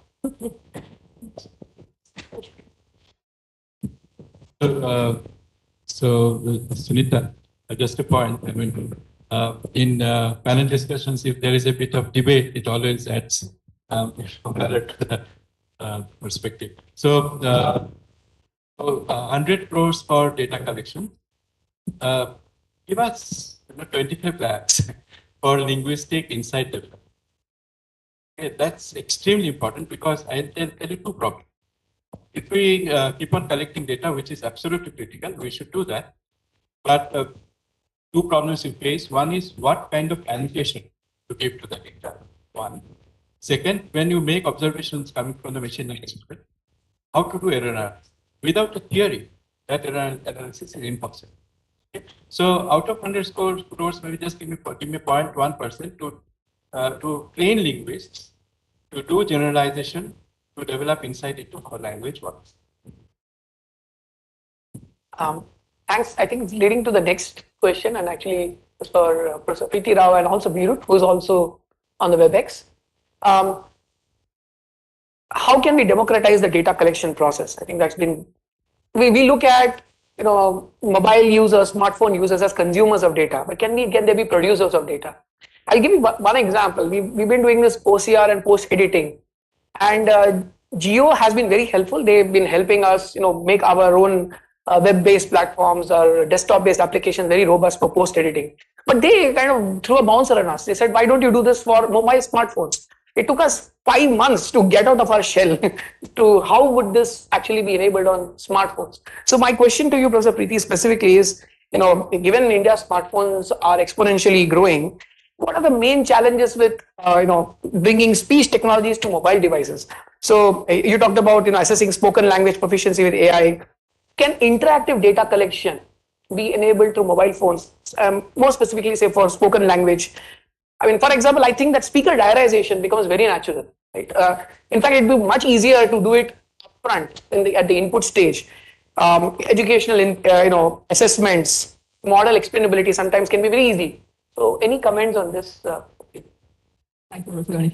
So, about data collection, certainly we have the tools right in our pocket and so on.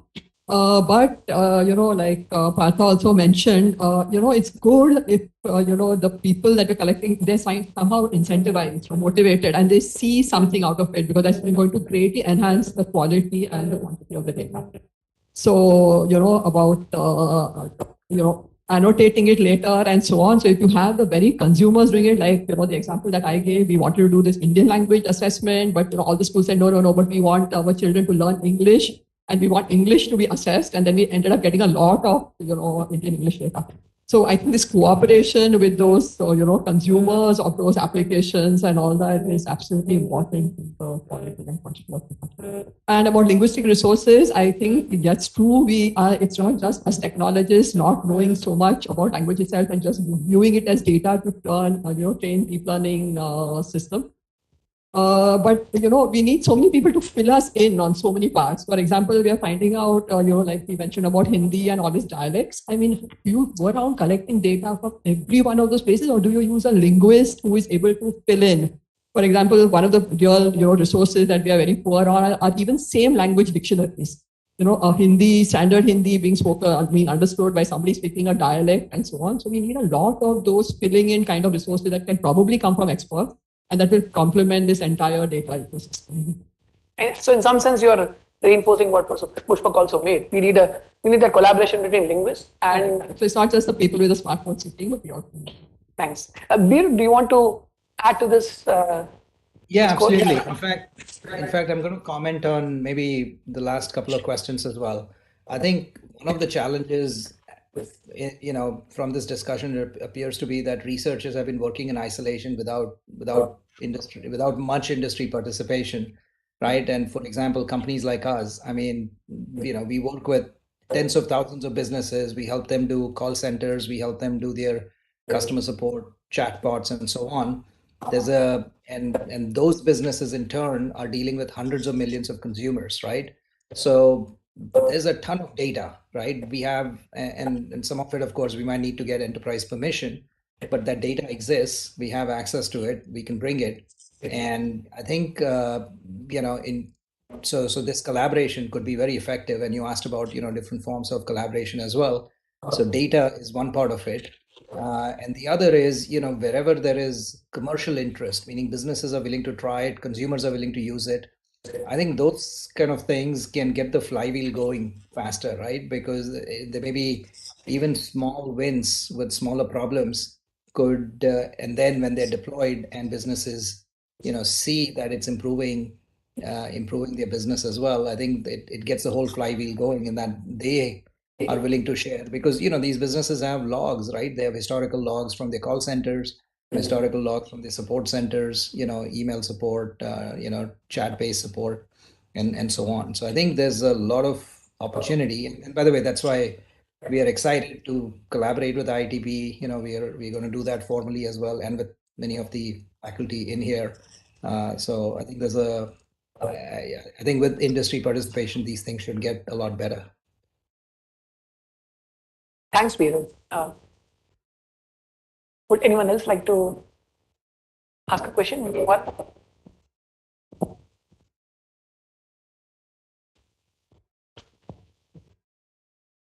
You could also specify if there's any one particular speaker you would like to address. Yes. My question is related to startups and role of startups. There are many startups coming in data aggregator and data quality platforms. there are many startups in conversational AI aspects also. So what role does startups now play in India in getting these data for research plus industry collaborations? So, Beer, Partha? Yeah, I mean, I'm happy to sort of take a crack at it. I think startups have a huge role to play. I think the challenge sometimes is, first a startup, depending on the stage of the company, a startup has to focus on its own survival. It needs to scale, it needs to get to a certain stage before it starts thinking about broader problems, right? I mean, if they're working on sort of hand to mouth existence, so to speak, right? They're focused on the 3 month horizon, then they're not worried about solving a 1 year to 5 year out, AI problem. And so it depends. I mean, it depends on the company, it depends on the funding stage. Gupshup itself has gone through these phases where when we were much younger, right, even though we were incubated at IIT, right, we didn't engage too much. I mean, we could not engage more than we needed.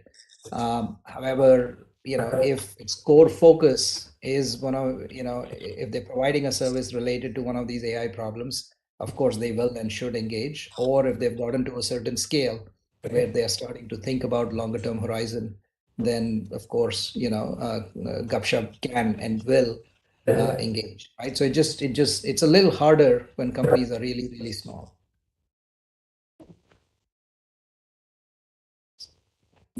Like that? Yeah. Yeah. So, in the context of this Overfitting pilot, where we had to build English to Marathi machine translation system within a year, Professor Malha Kulkarni is also involved in this project. We had to engage startups for creation of data, which is parallel program. And in that kind of time frame, to obtain that quality of translation in, of course, 2-3 domains, it was impossible to have a neural machine translation system without about maybe 50, 60,000 parallel sentences. And that we could not have created in the lab. So we had to engage more startups to a particular process. Here I would like to mention that in government organizations, it's very difficult to engage startups as such. You cannot directly engage them. You have to go through this tendering process, then open competition and so on. But once they're on board, they're very effective. As Birut said, they have a lot of hunger to succeed. And that actually contributes to the success. Thanks. So, probably on this note, we'll close this session. Thanks a ton to all our speakers for very illuminating talks, but also very illuminating panel discussion. Thanks, Beer. Of course, thank you.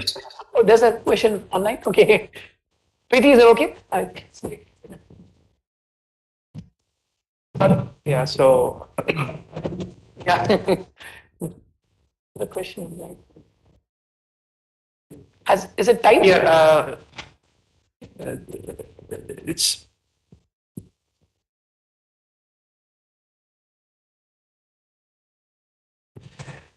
so Dilip Kumar asks a rather specific question. How hard is a problem like dealing with multiple English spellings for Indian names? Do we think we can evolve a common transliteration? Right. It's not addressed to any specific person, so anyone is free to take that question. Yeah. So this is the problem of transliteration. Yes. How So do you- should I repeat the question? Yeah. So Dilip says, how hard is a problem like dealing with multiple English spellings for Indian names? Do we think we can evolve a common transliteration? Yes. So common transliteration needs a standard representation, which is IPA. And IPA is a universal set for representation of phonemes. And now transcribing from any kind of natural language into IPA form is a decoding and encoding task. Okay? And this needs a lot of disambiguation from the context depending on the language. So it is hard, but has been done. Yeah, I guess, as Pushpak mentioned, those kind of standards exist, but then when people are using it, they are not going to care about those standards. And when you're typing on the phone, you're just going to type whatever makes sense at that particular point of time. Right? So I think while it's important to have those standards, but I think we need to develop the technologies which are more people-centric, user-centric, and realize that those kind of variations are going to be there. And we need to develop models which are robust to all of them. I think it's just going to be a combination of the two, because the standards exist, but still we see the variation. So I can't resist asking this one additional question. So Preethi and I had this experience day before yesterday. We have a lot of speech data from Bihar, and basically there were questions meant to be asked in Hindi, but the person asked them in Maithili because the target audience was familiar with Maithili. Now, when we asked some Maithili expert to help transcribe, the person was completely paralyzed because he has never typed Maithili, right? So, how do you get an ASR system evaluated? This could be for all evaluated in Maithili. So, do you face such challenges in data collection overall at Google? Yeah, I'm sure that's the case. And then, so making kind of like, because you want to get the data that's at kind of like the most natural level to the end user, right? And in which case, like the designs that we are creating may be kind of like a little bit off. We're looking at like how we can make this whole process more participatory and natural for end users. That is very important. Right, because it's not IPA isn't there. I mean, the person can type, but just no practice at all, no exposure. So you think so it has to be a lot more interactive to get them to participate. That's your bottom line. Yeah, and then reach them where they are rather than prescribing our own notions and standards. I mean, some of that is needed to make sure there is uniformity and some amount of quality is there. But in order to get the real data, you want to reach the users. Excellent. Thanks. Okay, there's one more.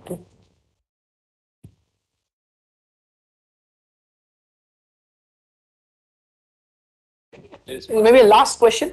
We'll take it. Oh, there's one. There is actually one question, slightly controversial, but nevertheless interesting. What are the initiatives on the hate speech analytics by upgrading technologies in Indian multilinguistic? We happen to have a paper in 2022, Neurocomputing Journal, on offensive text flagging for Hindi. So again, the main problem is data, and when you get this data, there is so much profanity. It is difficult to annotate. But to have a team and students building models based on the data. So there are those challenges, but they have to be tackled.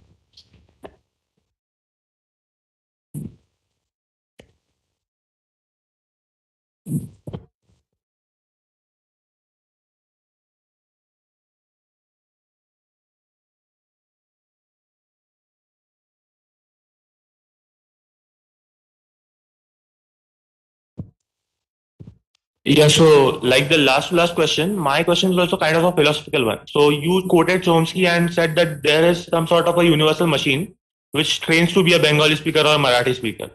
So by some sort of hand-waving hypothesis, we can think that there's also a universal language, right? So do you believe in existence of this universal language? And if you believe, what characteristic would this universal language actually have? And what concrete language comes closest to this universal language? Yes, so there was this effort to get a universal language called Esperanto. Now, many countries in Europe got together and they said that this is the language which will be the internet. Now, the problem is that these kind of universal languages, they're created, but they're not used. Why so? Because language is not simply a sequence of words. Language is nuances, cultural factors, and so on. And forcing somebody to adopt that universal language instead of, let's say, Bengali, Tamil, and so on, it doesn't work. A linguistic ability or practice of a language depends on our need, survival need first of all, and then other needs like cultural, motivational, situational. So the motivation behind this question was like in early attempts at translation, which was compilers basically. The idea was translation into an intermediate representation and then translation to machine code, right? So my thinking was like, is there a universal language like intermediate representation for natural languages? So there's been efforts at universal networking language for a while. I think there's been revisited again and again. So European Union tried to come up with this framework called grammatical framework. Again, that's something you can look up. But they've been maybe successful for very specific domains. So it has to be a little bit addressed in a domain specific manner as well. That's my thing. So from an engineering point of view, this doesn't work. Reason is that it depends on the pair of languages.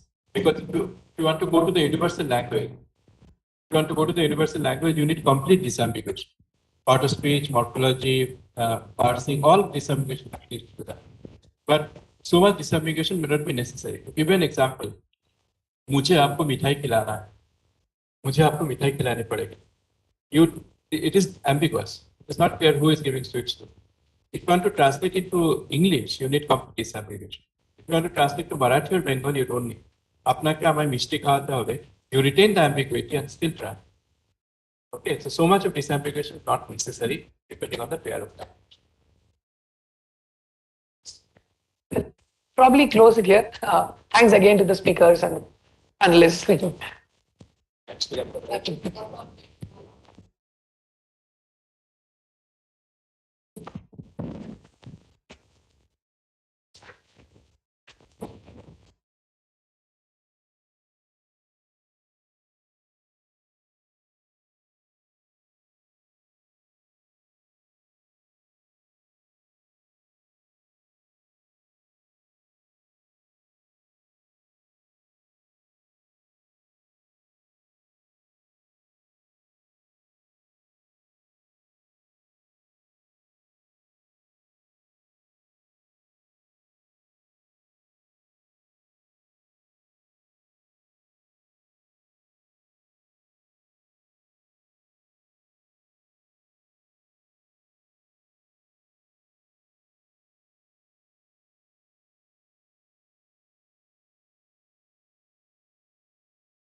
So yeah, welcome back to the next theme of visual computing and image processing.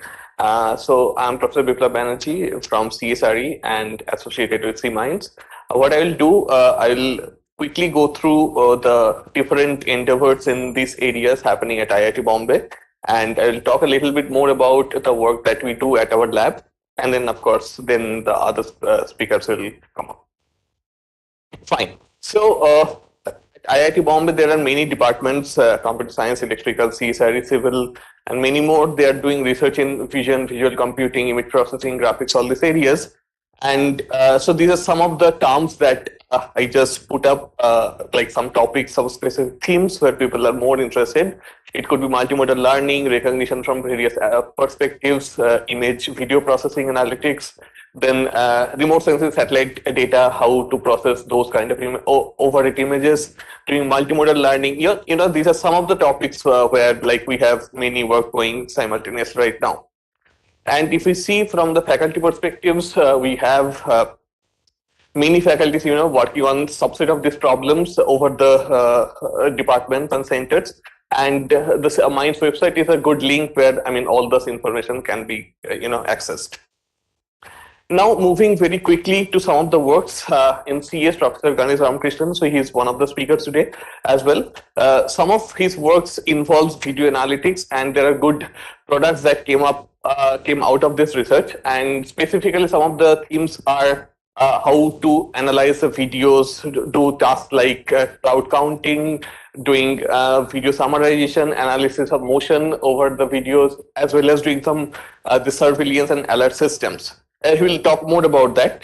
And apart from these things, he's also interested in this document imaging kind of problems. Okay, so how to recognize text, it could be in Hindi or English, from images, and then extending the task for video data, right? So recognizing the number plate or the street signs from this moving videos, which is a very challenging task given the low quality and different occlusions, shadow, and all this problem. So there are many work, he will talk more about it. Now, coming to in electrical, Professor Subhasis Chaudhary and Professor Raj Babu, they're engaged in a bunch of vision-related problems. One of the interesting problem they are working on is the co-segmentation problem, right? So we have images, multiple images, where some objects are common, right? But we do not have any information. What are the common objects? There could be multiple views, there could be different cluttering, occlusion, all the problems could occur, right? So in an unsupervised way, how can we segment the common objects from all the scenes, right? So they started with more of a classical approach because we can represent the objects in terms of a graph, and then the problem becomes a maximal subgraph matching problem over the images. And subsequently, they moved to a more deep learning based architecture. So it's a metric learning problem, right? Semantically, if the objects are similar to each other, then it's easy to segment them out. So this is one of the work there. There's a bunch of work going on from the surveillance perspective. One of them is person re-identification, of course, like identifying the person over multiple cameras. There are certain problems here, right? Because we do not get enough data. So small data size is a big problem here. And along with that, we might encounter some identities which is unknown previously, right? So how can we generalize such models to completely new class labels rather, or new identities? Going forward, so the same problem might occur if we analyze the human activity. Okay, so we have videos where some person is doing something, so we can do simple activity recognition, but in the process we might come up activities which were unknown previously, right? And it's very difficult to semantically define or describe any activity. So given this novelty detection in images for objects, it's very difficult to do that in videos. So there are some work has gone in that direction. And of course, like, I mean, if we have more running videos, we can identify the person over multiple frames, and also we can track the person. So doing re-ID and tracking together was one of the directions here. Now coming to what we are doing in our lab. So I'll go a little detailed about this work. So the main focus of my lab is doing learning of visual concept under particularly limited supervision. So by limited supervision, what do I mean? I mean that we have very less amount of label data. So in that case, can we leverage other source of information, right? So it could be data coming from a completely different domain, whether that is possible. Can we use different modalities, whether that is possible? Or if you have a supplementary task, can you solve this multitask problem to deal with this less data issue? Within this scope, we have done a couple of works. I'll just talk about some of them. We started with the zero-shot learning problem, so which is basically, the classes that we see during training and testing, they're completely disjoint to each other, right? And how do we connect the training and test classes? We have some extra semantic information that could be a word to vec space or something like that, and which is common over all the classes. So that's the connection. We started with some discriminative models where we wanted to learn a mapping from the visual space to the semantic space, preferably in a discriminative way. So that was the first work. But quickly we found that this kind of methods, they are biased to the scene classes because those were the classes on which the model is trained. Subsequently, we tried to regularize the semantic space or the latent space particularly using some more information. And one of them was, can we regularize the topology of the latent space? Okay, so we use some sort of a graph regularizer, and which came up to be useful. We can do better, inference for the unknown data or unknown class. From the generative point of view, we tried to solve this problem, the scene class bias problem, by generating or synthesizing some pseudo unknown data during training, right? So we want to do zero-shot classification, but during training, we have some unknown data and we want to maximize the gap between seen and unseen. If we can do that, then during testing, when the unseen classes come, so they are not going to kind of trivially project to the seen data or seen class. So that was basically the idea, to remove the bias of this model. Now, another interesting task, if you go into this multimodality, is the sketch-based image retrieval, right? So if we see the image retrieval problem, there's a query and we want to retrieve a set of really semantically or visually similar images. Now, in many cases, it's not always possible to have visual data as a query, right? So we can use text as a query, or in many cases, we have the handle device. We can have a quick sketch of the object class and then we can search. So that actually motivates the problem of sketch-based image retrieval. Now here in the zero-shot fashion, we have some paired data for some classes which are seen or which can be accessed during training, and we want the model to generalize to some sort of unknown or unseen classes during testing. So here is a quite challenging problem and quite interesting one. So the major problem occurs from the fact that the visual domains of like images and sketches, they are extremely different, right? So we need to breach the domain gap and then only the retrieval can happen. So in order to do this or minimizing the domain gap in a typical CNN model architecture, we did adaptation at two different stages. One, what you're calling a mid-level adaptation, which work mostly on the feature map, the output of the convolution layers, because they capture more of the spatial information. And the other level of adaptation is happening at the semantic end from the final features that we are getting. Along with that, we use the notion of this information bottleneck because we want features that should take out the background information, right? We want to focus on the object itself. So the information bottleneck is one such approach to do that. So these are like just to bring the sketch and image data close to each other. And the next part comes, how can we map this thing to the semantic space? So we use some graph CNN kind of structure that should preserve the topology and at the same time map this objects, the sketch and image, to the corresponding semantic space. And once this is done, we hope the model can generalize for some unseen classes during the test time. Now, this was something to do with the zero-shot part. Now coming to few shot, of course, here we have some limited label data, right, for the classes. And of course, there is this meta-learning based approach which can handle this task. Now, one problem that is supposed to occur in few shot learning is the overfitting, right? Because it's very difficult to learn from this few level data. And we need to ensure that the model is kind of regularized well and learn more generic features. So here we see the possibility of doing Bayesian learning and uncertainty. So we came up with something called the Monte Carlo drop block, because from image doing dropout is kind of meaningless, right? Because dropout randomly removes some of the pixels. And in image, what is more important is the spatial information. So we came up with a regulator called drop block, and we did Monte Carlo drop block that came up to be quite interesting. And subsequently, the next problem is quite interesting, where we want to learn this few-shot classifier, and at the same time during testing there could be some unknown classes coming, right? So basically what we need to do, given the test data, we have to classify it as one of the known classes or reject the sample particularly. And this is what we call few-shot open set recognition, and this is pretty challenging because of the few-shot fact. For the known classes, it's very difficult to estimate the density of the known class data. And of course, we need to learn some sort of pseudo classifier between the closed set and the open set. So we tried to augment the known class with some synthetic data from VAE, and at the same time do some meta learning to just maximize the gap between some pseudo known and unknown class. So this is how we kind of tried solving the problem. Now, so all these things they have the assumption that data are coming from the same distribution, right? Which seldom occurs in real life. So typically a model should be able to generalize to domains unseen during training. So that brings the problem of domain adaptation, where we assume that a training and test domain, they're called source and target, but there is much distribution gap between them.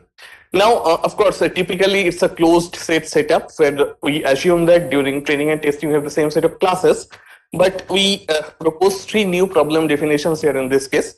The first one is called multi-source open set adaptation. Assume that we have data coming from different domains and all are labeled, and you have to apply the model to some target domain, right? In the target domain, of course, is again a different domain, but there could be some unseen classes also. Okay, since the target domain is unlabeled, it's a pretty difficult problem. So how can we bridge the domain gap? And at the same time, we should be able to learn a classifier that classifies the known classes from the target and reject the unknown classes.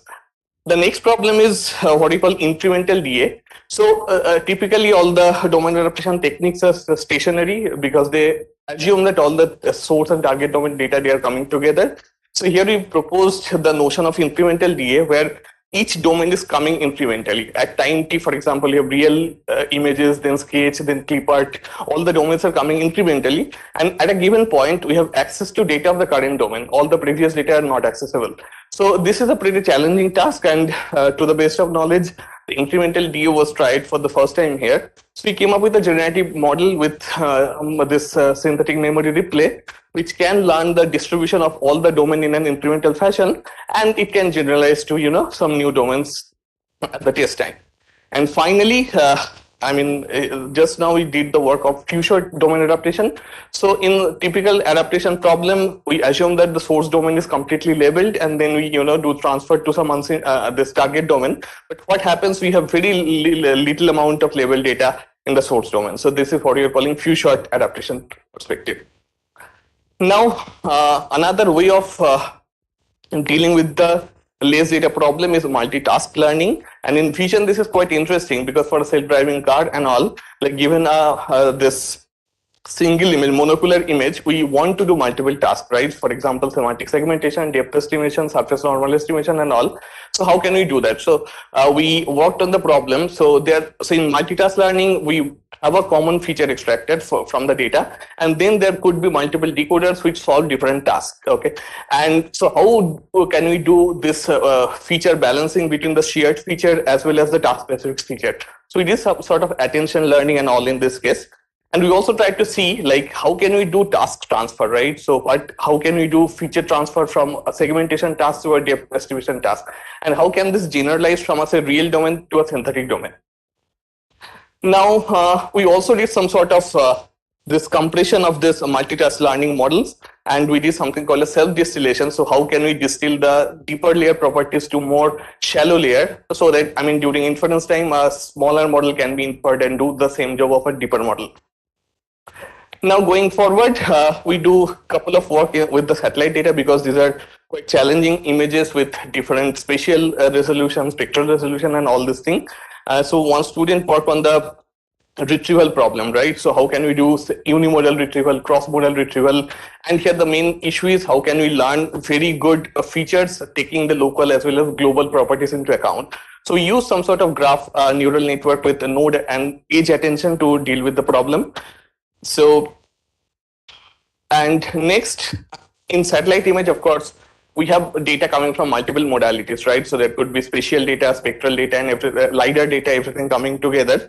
So how to fuse this information properly while ensuring that we are removing any redundancy or irrelevant information.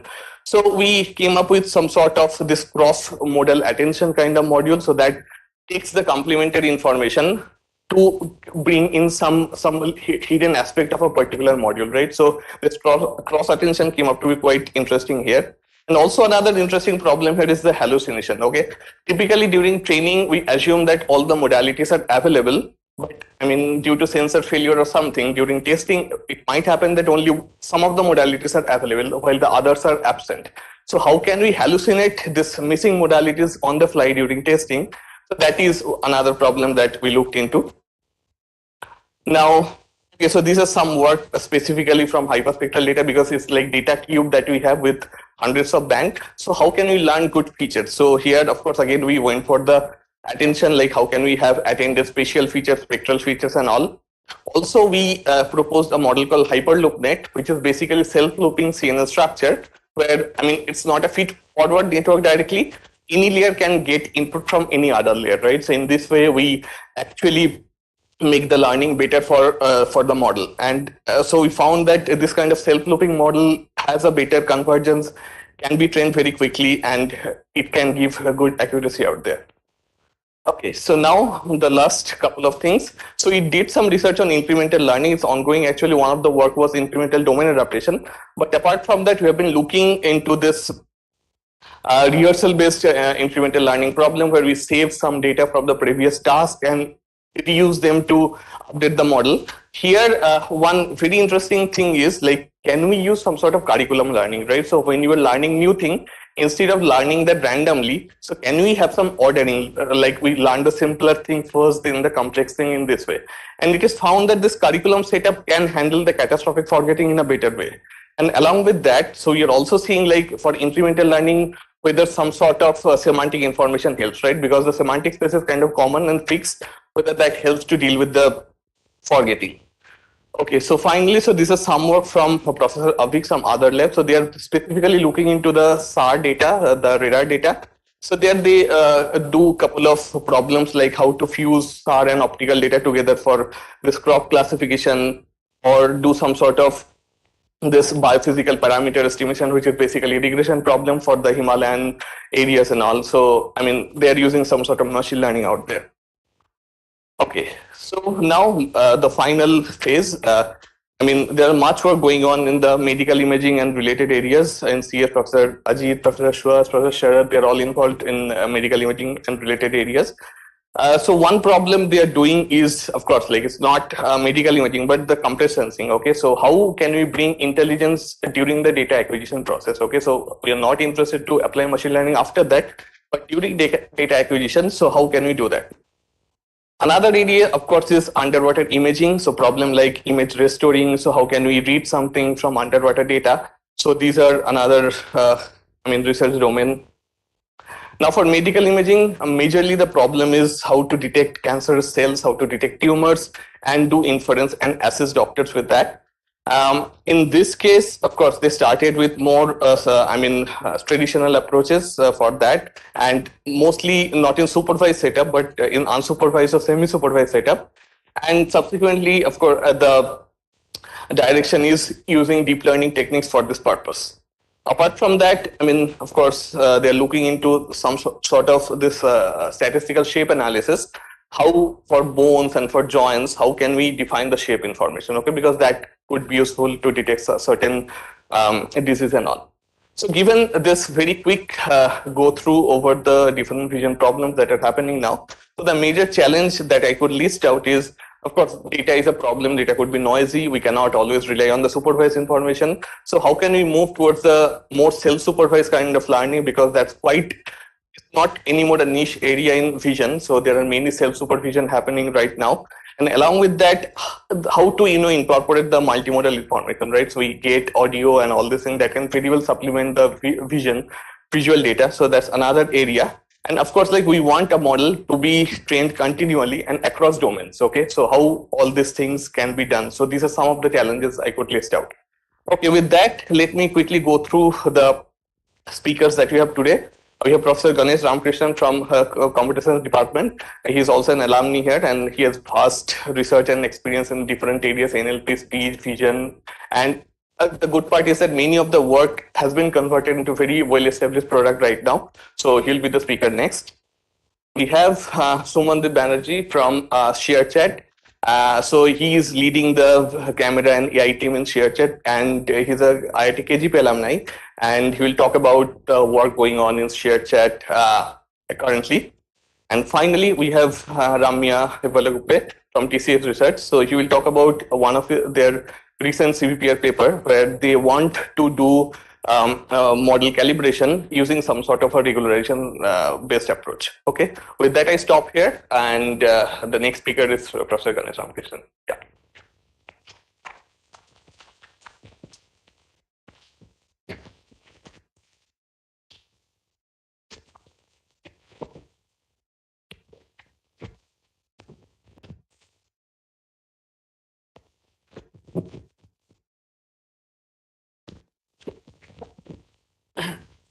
Thanks for this kind of invitation.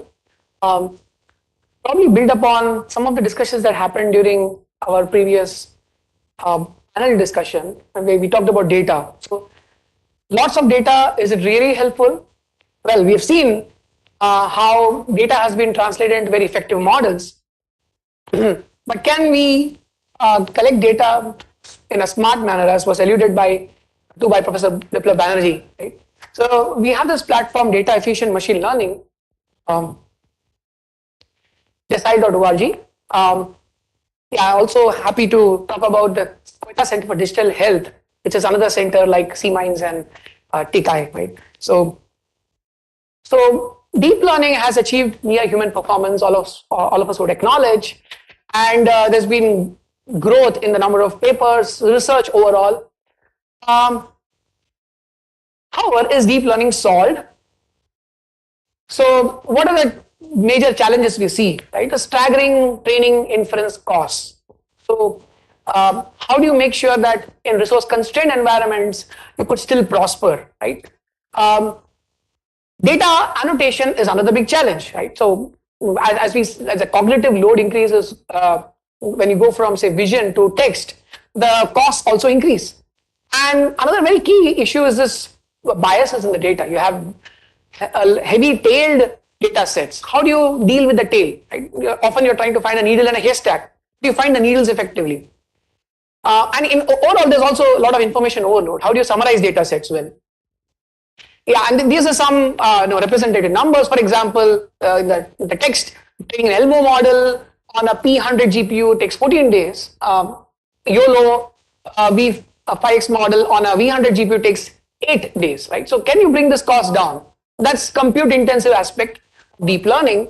Of course, the carbon footprint is another issue altogether, but then there's labeling costs, as I mentioned. As you move from simple classification of images to detection on images to text classification, the cost of labeling just go up. So where are the checkpoints where we could actually bring in efficiency? Data labeling, feature engineering, would that be made more efficient? We have more efficiency in the model training, validation, and deployment. So the production system constraints are often you have labeling bottlenecks, time-consuming, expensive, noisy, and often you have distribution shift robustness. Again, Biplab talked about that. A common paradigm that we're going to exploit in the data efficient learning is about subset selection. So you don't need the entire data. Can we deal with a part of the data? But subset of the data should be in some sense representative of the entire data, both in terms of similarity and in terms of feature representation.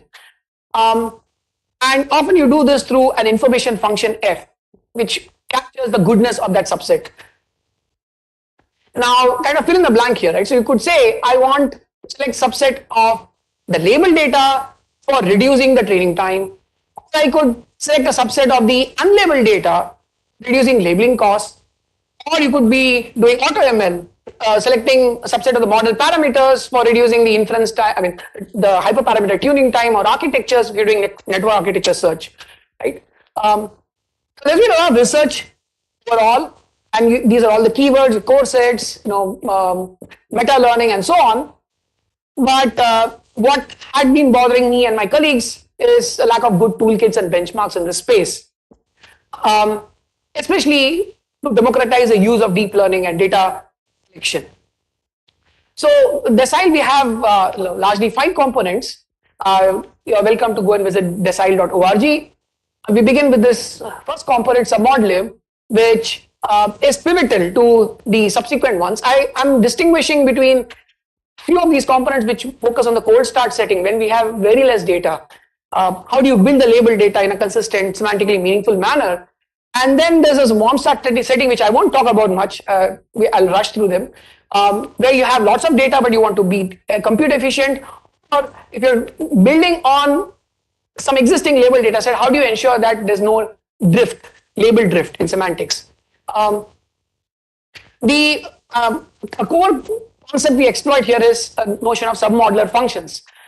So imagine you're counting the number of distinct colors of balls in an urn, right? And you can see the urn on the left-hand side has a subset of balls of the urns on the right-hand side, the urn on the right-hand side. The incremental benefit you get by adding this blue ball to a set of 5 balls is more than the incremental gain you get by adding the same blue ball to a set of 7 balls on the right.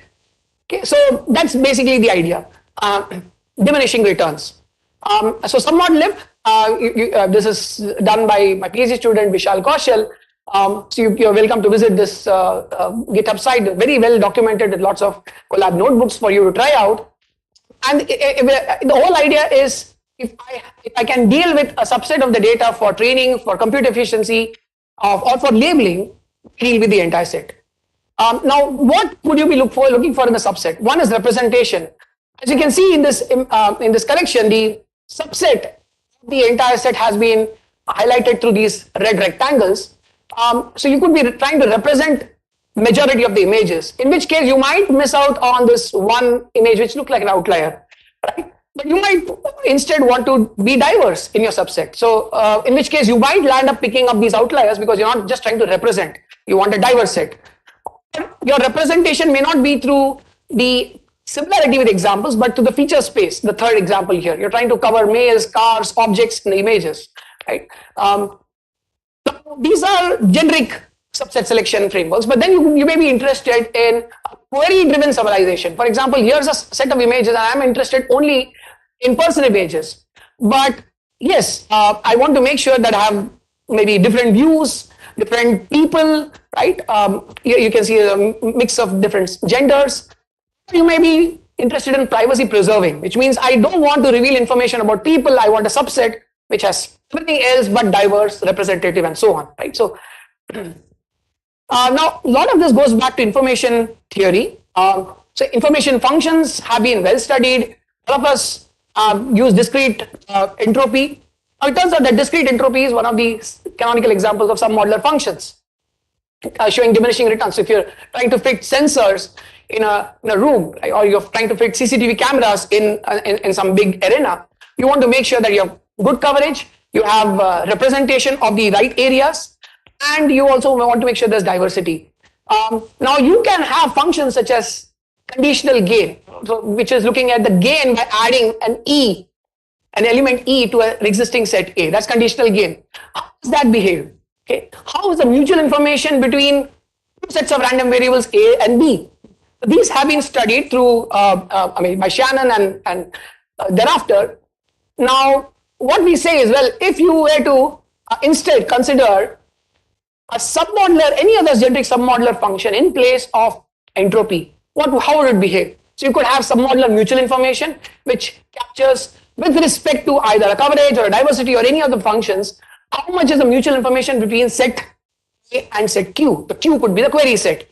Or conditional gain, where you're looking at how much is the gain condition on what you already know, which you want to protect. This is a privacy set. And what happens if you use a generic submodular function in place of the entropy function?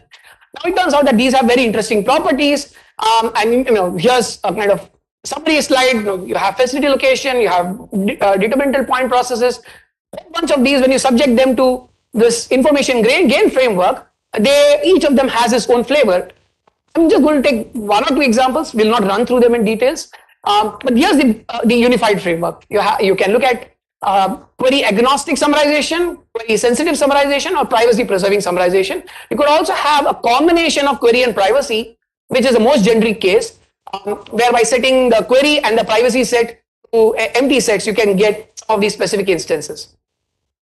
I'll just take one example. So facility location, which is an example of representation function, where for every example I in my ground set called V, I'm trying to find the most similar set in my element in my subset X. Okay, so the points in red are the subset that I'm trying to identify and measure. Now, this turns out to be not only submodular, it's a monotone submodular function, so there are very effective greedy algorithms. But likewise, you can have saturated coverage where you're not just trying to find one representative example for each element in the ground set, but you're trying to find overall how much is it being covered by all the elements in my extracted subset, modulo threshold alpha I, so on. So there's graph cuts as well. Now, what happens if you subject this to the information variant, right? So information variant is very simple. So all you're in the conditioning part, you're basically saying, well, I want to look at similarity. I set A modulo how it's similar to B. Okay. And then there's a kind of max over here. But the moment you look at mutual information, there's a min out here because you're trying to represent both, not condition on one. So you can have coverage functions as well. I'm going to skip through these slides. You can have probabilistic coverage, and you can, as I said, the coverage functions are looking at feature spaces. You can have information variants of these. You could also have feature-based functions. So it turns out that a function on the cardinality of a set is submodular if and only if that function is concave. Okay, so this G, if you turn out, if it is a concave function, then you can ensure that the function on the modular or the cardinality function is submodular. Now, this property can be exploited to also talk about feature-based representations, feature-based representation functions on cascades features, right, which we have in deep models. So yeah, you can have deep submodular functions as well in terms of coverage. You can have diversity functions that I said you can try and represent, spread out the points are, in this case, looking at a subset of points and the volume that they span as measured through the determinant of the similarity submatrix spanning those points. Okay, so there are many other diversity functions, dispersion, sum, min, and so on. So summary is as follows. So we have submodular functions which are often monotone, which increase with the size of the set. These are a small list of those functions. You could have submodular functions which are non-monotone. Now we distinguish monotone from non-monotone largely so that we know what are the approximation guarantees that are assured. Right? So for non-monotone submodular functions, the guarantees are not as great as for monotone submodular functions, but there are also non-monotone, non-submodular functions for which similar algorithms work, but they behave very similar to submodular functions, but in theory they are not always submodular. Okay, so this is the broad range of subset selection I talked about. I'm going to talk about applications, but very briefly, what is the algorithmic framework that caters to this class? Right? So the master optimization problem is I want the subset A such that it maximizes the function F. It could be a submodular function, it could be an information function, a conditional gain function, subject to a selection cost, which measures what is the budget I have to incur in selecting that A. Okay. So it turns out that one of the most effective algorithms is a greedy algorithm. And what is greedy algorithm doing? It's basically picking that element E next to add to the set and grow it incrementally. That maximizes the gain by using that E. So, and you can keep doing this until your budget size is exhausted. Obviously, if you're looking at monotone submodular functions, you want the cardinality constraint to be there. Otherwise, it makes no sense. The function will just keep growing. In practice, however, greedy turns out to be pretty good. So you can see that optimal, in the case of the sensor placement problem here, the optimal is the green one, and the greedy is like following very closely. So it turns out to be very good. And in theory also, it turns out that there's something to back this observation that the value of the function on obtaining the constraint set k to the greedy algorithm is at least 0.63 times what you would get to the optimal function through brute force search. And it turns out that no polynomial time algorithm can do better than this in the worst case. Okay, so now I'll focus more on applications. This was the basic framework, but what we put submod lib to use to trust targeted subset selection. So imagine that you have, by the way, this is very easy to use. I've provided links for each of these modules, very well documented. So imagine that I have a target use case, let's say nighttime images. I want to detect anomalous behavior in nighttime images. Large unlabeled set, we get through video footages, CCTV footages, and I want to identify the subset of this large unlabeled set which is very closely aligned with my target. Why? Well, because I would like to label it. So I don't want to be redundant in my labeling efforts. I want to be effective. So this target labeled set could be therefore added back, and you can do this in an iterative manner to do rare class enhancement. You can also iterate on confusion matrices to kind of reduce the number of false positives, increase the number of true positives. You could also customize models for, say, or personalize them for handwriting recognition, as you see in this third use case. We have more about this in our paper here at III 22. So these are, for example, how these different functions I talked about, the diversity, coverage, how they behave, and their information variance, how they behave as you grow the subset, right? And how's their performance affecting the rare classes. Right? So typically we find that diversity functions are very good initially, but after a point you want representation to take over. That's basically the take home from here. I'm going to just run through some very interesting use case in medical application. Okay, so it's very common that the number of normal samples, say, of one type of disease exceeds the number of samples of very rare diseases, right? And this is an example of the retinal fundus multi-disease database. So some of my colleagues have been working with Sankara Netralaya. Beer is also, he's part of it. And we've been looking at identifying diabetic retinopathy, right? So there's glaucoma, there are many kinds of diseases, but there are some diseases which are very rare. And this is actually a database of eye-related diseases. So acquiring fresh data points, targeting rare classes can help mitigate the problem. But the issue is really finding a needle in a haystack. So one solution is to acquire medical images and maximizes the conditional gain for a targeted disease model. So you can condition based on what are the popular diseases, and you can target it with respect to the disease that you want to diagnose, right?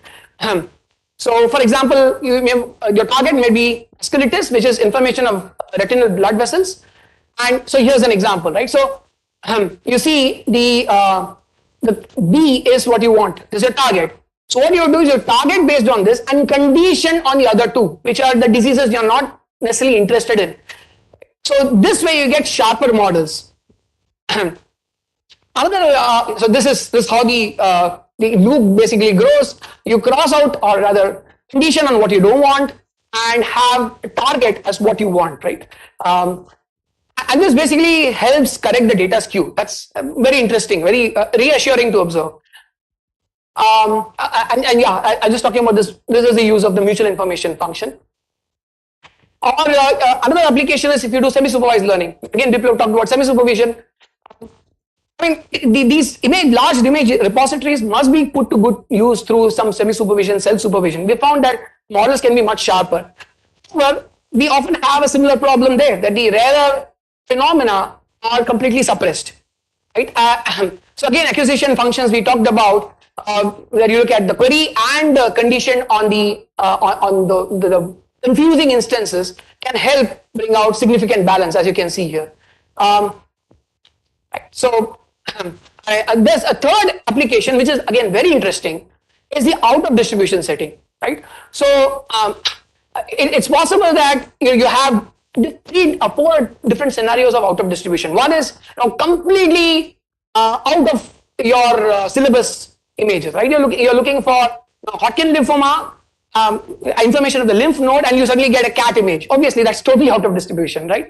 But there could be other grades of out of distribution. You could be having images which are wrongly acquired due to different factors, underexposure, overexposure. You could have different views of organs, these like axials. So you want to make sure that you have the right view. You want to make sure that it's in distribution. In distribution could also mean demographically in. It could be region-wise in. So here's an example, right? So you have unlabeled data set with lots of in distribution, the ones marked in red, and lots of out of distribution. When I said, as I mentioned, the out of distribution could have different flavors to it. Now, how do you make sure that for each of these flavors, you get your model to do what you want to do?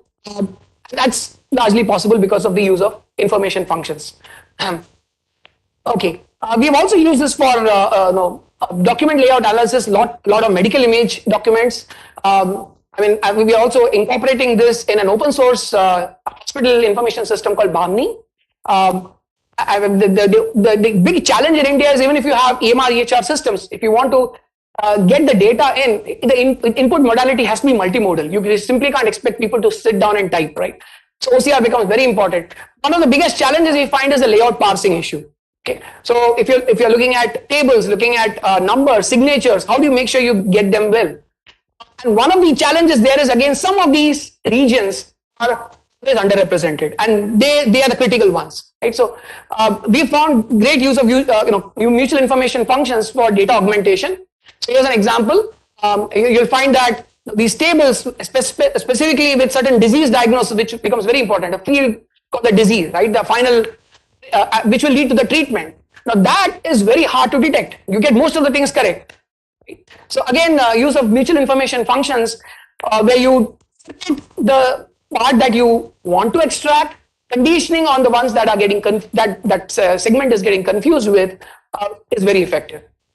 Okay, so I'll just quickly talk about another use case, which is SPEAR, semi-supervised data programming. This also focuses on cold start. Again, very easy to use. You can visit the site through Decile. The idea is often that you have cold start, but you also have some domain expertise. You don't want to necessarily go around just labeling data without putting in the knowledge that domain expert can put in. Now, there's a simple example here from the NLP. So if you want to classify questions, so if you write a simple rule like how, right, a question that contains the keyword how potentially is a description question, but if it contains how long, it's a numeric question, right? Now, how do you factor in human designed rules in conjunction with unlabeled data on which these rules are applied? Develop consensus models so that the unlabeled data can be annotated as labeled data, and at the same time identify segments or a subset of the data that should be human labeled. Labeling functions or human domain expert domain knowledge may not be sufficient. So you want to complement the labeling effort with the human generated rules to be complemented with the labeling effort. I'll just give one example from the image setting. So you can provide image exemplars, right? So these exemplars are used, for example, even in Google photo album to help organize your photos in your album. So you have this kind of user-defined label where you say this is my brother Sundar. And now, thanks to those exemplars, thanks to some consensus models, you are able to organize some of these photos under different albums, right? But this also leads to incorrect examples. So that's exactly those are the examples you would like to get humans to label, because the exemplars are not sufficient. So what we provide for in the SPEAR package are a bunch of models which do the aggregation, the consensus on the labeling functions, as you see here, to the generative model. And then the label data can be used to train a discriminative model, right? So that's a cascaded approach. What we also have done subsequently is build a whole bunch of end-to-end models where we say, well, you don't need to do the exercise of developing your labeling functions independently and then applying them on label data. What if you had labeling functions and label data both at once? So we develop joint models which can basically do this together, give you the end model in conjunction with the labeling functions. So here are a whole bunch of algorithms that are implemented in Sphere, and I really would like the community to contribute to this effort. So please treat it as your platform. And to give you a flavor of how this works, right? So you're basically looking at the feature model and the model from the labeling functions or the rules. And you could look at how they agree with each other on labeled data, how they agree with each other on the unlabeled data. You could look at their notion of agreement either through discretization of the input of the labeling function model. You could also look at KL divergence between the labeling function model and the feature model. So a whole bunch of, there's a big recipe book from where you can pick different combinations. Thanks to some work with Professor Sunita in the past, what we found is there's amazing amount of stability you can bring to these models through the use of what we call quality guides or precision guides on the labeling functions. I mean, the precision guide could be as simple as being able to say that, oh, the first labeling function I think is more reliable than the second one, which is more reliable than the third. So simple insights of this sort, when fed into the quality guides, can make a big difference. The other aspect is what should be that labeled data, right? Can we select that labeled data intelligently? So for example, this image example, right? So can we prompt the user intelligently for those pairs which need human attention? Okay, so that's exactly where we find the information functions again become very useful. So for example, you may use privacy preserving information functions where you want to preserve the privacy of the labeling functions, which are human designed, and identify those instances that need to be labeled which complement the human designed labeling functions or the exemplars. So that's exactly what I was trying to say here. So we have some training examples S1, S2, and you'll find that the labeling functions LF1 and LF2 are fairly in agreement with each other and the human labels. But on these two new examples, S3 and S4, the labeling functions are at complete odds with each other. And those are the examples that the model needs to determine need to be labeled by the humans. Okay, so and we find that often when you identify through this intelligent mechanism examples that need to be labeled, you do better than human identified labeled examples. So this kind of mechanism helps improve both the labeling function model and the feature model that you learn through the labeled examples. Again, there are two other components. I'll have no time to delve into them in any depth at all. But they focus on the warm start setting when you have lots of data. So that's CORDS. CORDS is code subset data subset selection. Many of us have seen through support vector machines and the like that you don't need the entire data set. You find a subset of points which do very well. There's been an area around for a long called core set selection. Unfortunately, all that has not been assembled in one place. So we find all that in CORDS where you can use the core set identification for efficient and robust supervised learning. Robustness also matters because if you identify the subset of points effectively, your model can be robust to domain shift. Right? You can do this for semi-supervised as well. Hyperparameter tuning, when you don't need to exploit the entire training data set to search over the hyperparameter space. Can you find a subset that is a good proxy for the entire data while finding the right spaces in this hyperparameter space that need to be explored? It's similar for network architecture search. So here are a whole bunch of algorithms that are implemented, and they're all benchmarked, and you can add your own new set of algorithms to CORDS. The one to just give you a flavor of how this might happen, right? So we have, for example, a training data set which can be used to estimate your parameters theta. U is like training data set which can be used to estimate your parameters theta. However, do you need the entire U? Well, you could probably identify a subset of the training data which could be used to estimate the parameters theta. But if you do the subset selection based on the training data set, there will be overfitting. So validation can come to your rescue. Validation data can be used to calibrate the effectiveness of the subset of the training data set that is used to estimate your parameters theta. However, you may need to make sure that the subset selection process is fast. Otherwise, all the hard work is just being frittered away. The subset selection time is going to be overwhelming. So, and the other thing is, of course, we show several theoretical guarantees of subset selection algorithm. And this is an example, right? How you could do it. You could basically look at maximizing the validation likelihood over subsets of the training data set, which are used to estimate the parameters theta. But easier said than done. I mean, how do you make sure that this can be solved efficiently? You know, optimization problem needs to be solved efficiently. So I'm going to skip these mathematical details. But one important point that comes out in our approximations and also a theoretical analysis is this notion of dot product. So the dot product of the gradient on the validation with the gradient on the training data set, that becomes very important. And that has actually led to a couple more algorithms that we developed over the last few years. Even theoretically, we find this dot product being of sacrosanct importance, the dot product of the gradient of the training with the gradient of the validation.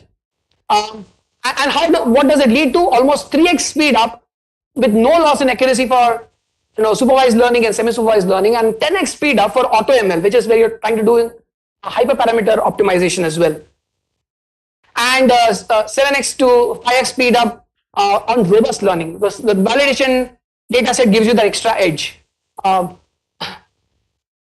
finally, we have Distill, which is deep interactive learning. And it's not just interactive, there's the keyword here, diversified. So we're not identifying one example to label at a time, but subsets of examples to be labeled at a time, even in warm start settings. And yeah, again, Distill is very easy to use as part of Decile.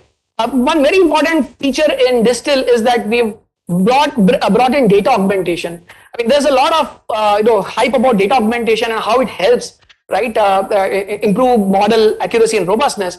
But unfortunately, what has happened is the interactive learning and active learning community has somehow shied away from using data augmentation. So you want to disentangle the effects of data augmentation from active learning, and that's something we have done explicitly. Yeah, a whole bunch of state-of-the-art algorithms, including some of our own work, have been benchmarked here. So what I'm happy to say that we've made very good use of Decile.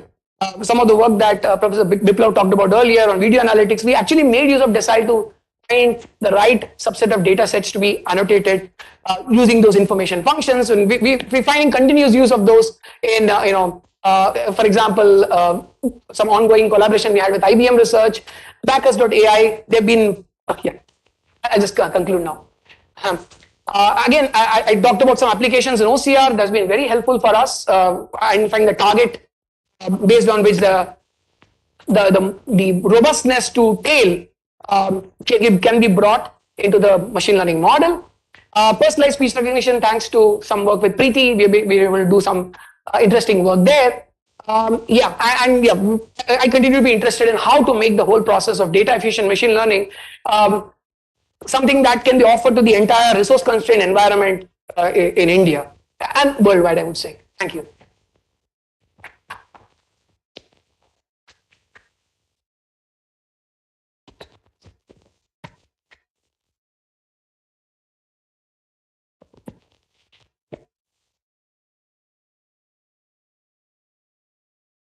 Okay, thank you, Professor Ganesh, for this excellent talk. So we have the next speaker, Mr. Sumandeep Banerjee from ShareChat, and he's going to talk about computer vision as ShareChat and MOS for the next billion Indians. Yeah.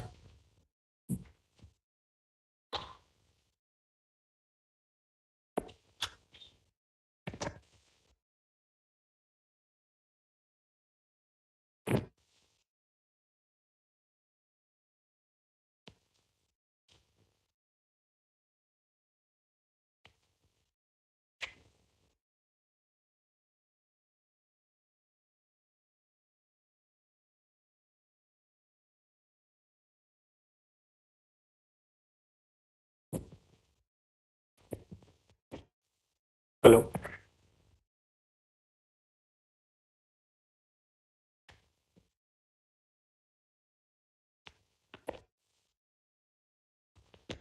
Hi, good morning, everyone. I'm Sumandeep. I'll be talking about all the computer vision work that we are doing at ShareChat and Moj. We are a social media platform which is operating exclusively in 15 Indian languages. We don't have English on our platform. It's all about Indian communities in their own local language. We are building the India's largest AI-powered content ecosystem. We have two apps. One is a social media platform. Another is a short video sharing app. And a combined total of 350 million users we have. And the scale of the problem you can see. We have over 3 million video posts a day and nearly 4.5 billion video playbacks every day. So we are a company with about now grown to over 2,000 people. It's spread across India, US, and Europe. We still have the headquarters in Bangalore, but we are heavily remote. The AI organization at ShareChat, it's over 100 people. And we have 5 different focus areas within the AI. One is feed personalization, relevance and discovery. Another is ad tech for long-term economic value for our users. Then we have creator and basically creator ecosystem to improve the viewer experience. We have content understanding, which focuses on perceptual sensing and semantic interpretation. And we have the AI platforms team, which holds all of this together by building robust data pipelines and data stores. The computer vision is like at the heart of most of our AI systems because as a social media content company, most or overwhelmingly large number of the posts are videos or images. And we have 4 distinct themes of computer vision within the company. One is the camera and creation AI, which enables our content creators to create exciting content. We have content understanding, which primarily helps make our platform safe from objectionable content. And we have AI for video technology, which creates the platform to consume, process, and deliver so many videos and video playbacks every day. And we have video for commerce, which helps our creators monetize their efforts on our platform. So camera and creation AI is all about empowering the 80 plus million content creators on our platform. And how do we do that? So we build a variety of computer vision algorithms which support creative content building. And there is a bunch of like projects we work on across augmented reality, across image and video editing, across content generation, etc.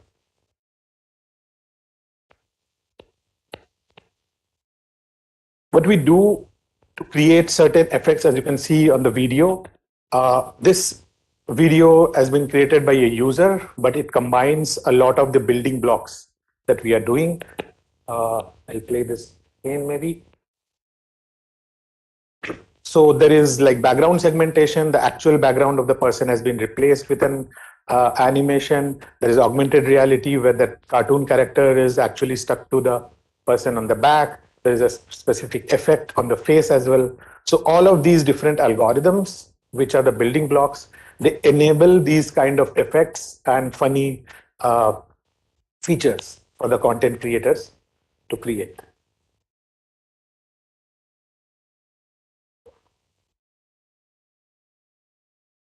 Yeah. We are also working heavily on content generation. One of the few examples, we are working on style GANs to create different kinds of effects for our users. We are also working on text conditional image editing, which is a very interesting thing. Like you don't need like very high skill of content editing, but using algorithms and suggestive text, you can actually modify, like you can see in this example, like on the left, there is a field, open field, and then the user suggests, I want zebras on the field.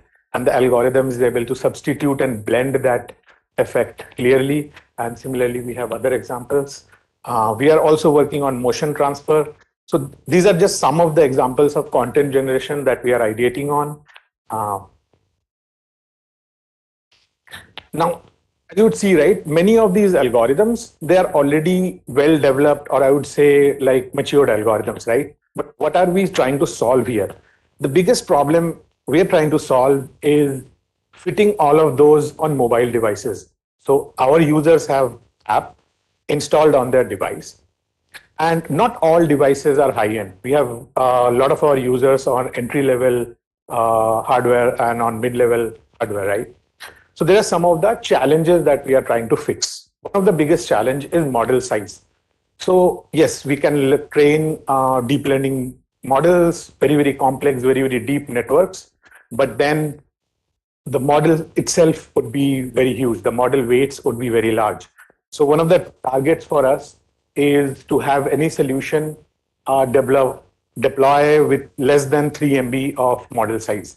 So we work heavily on model quantization, binary models. We also work on knowledge distillation, teacher-student models to actually create much, much smaller yet equivalent in quality to like even mature solutions for some of these computer vision problems.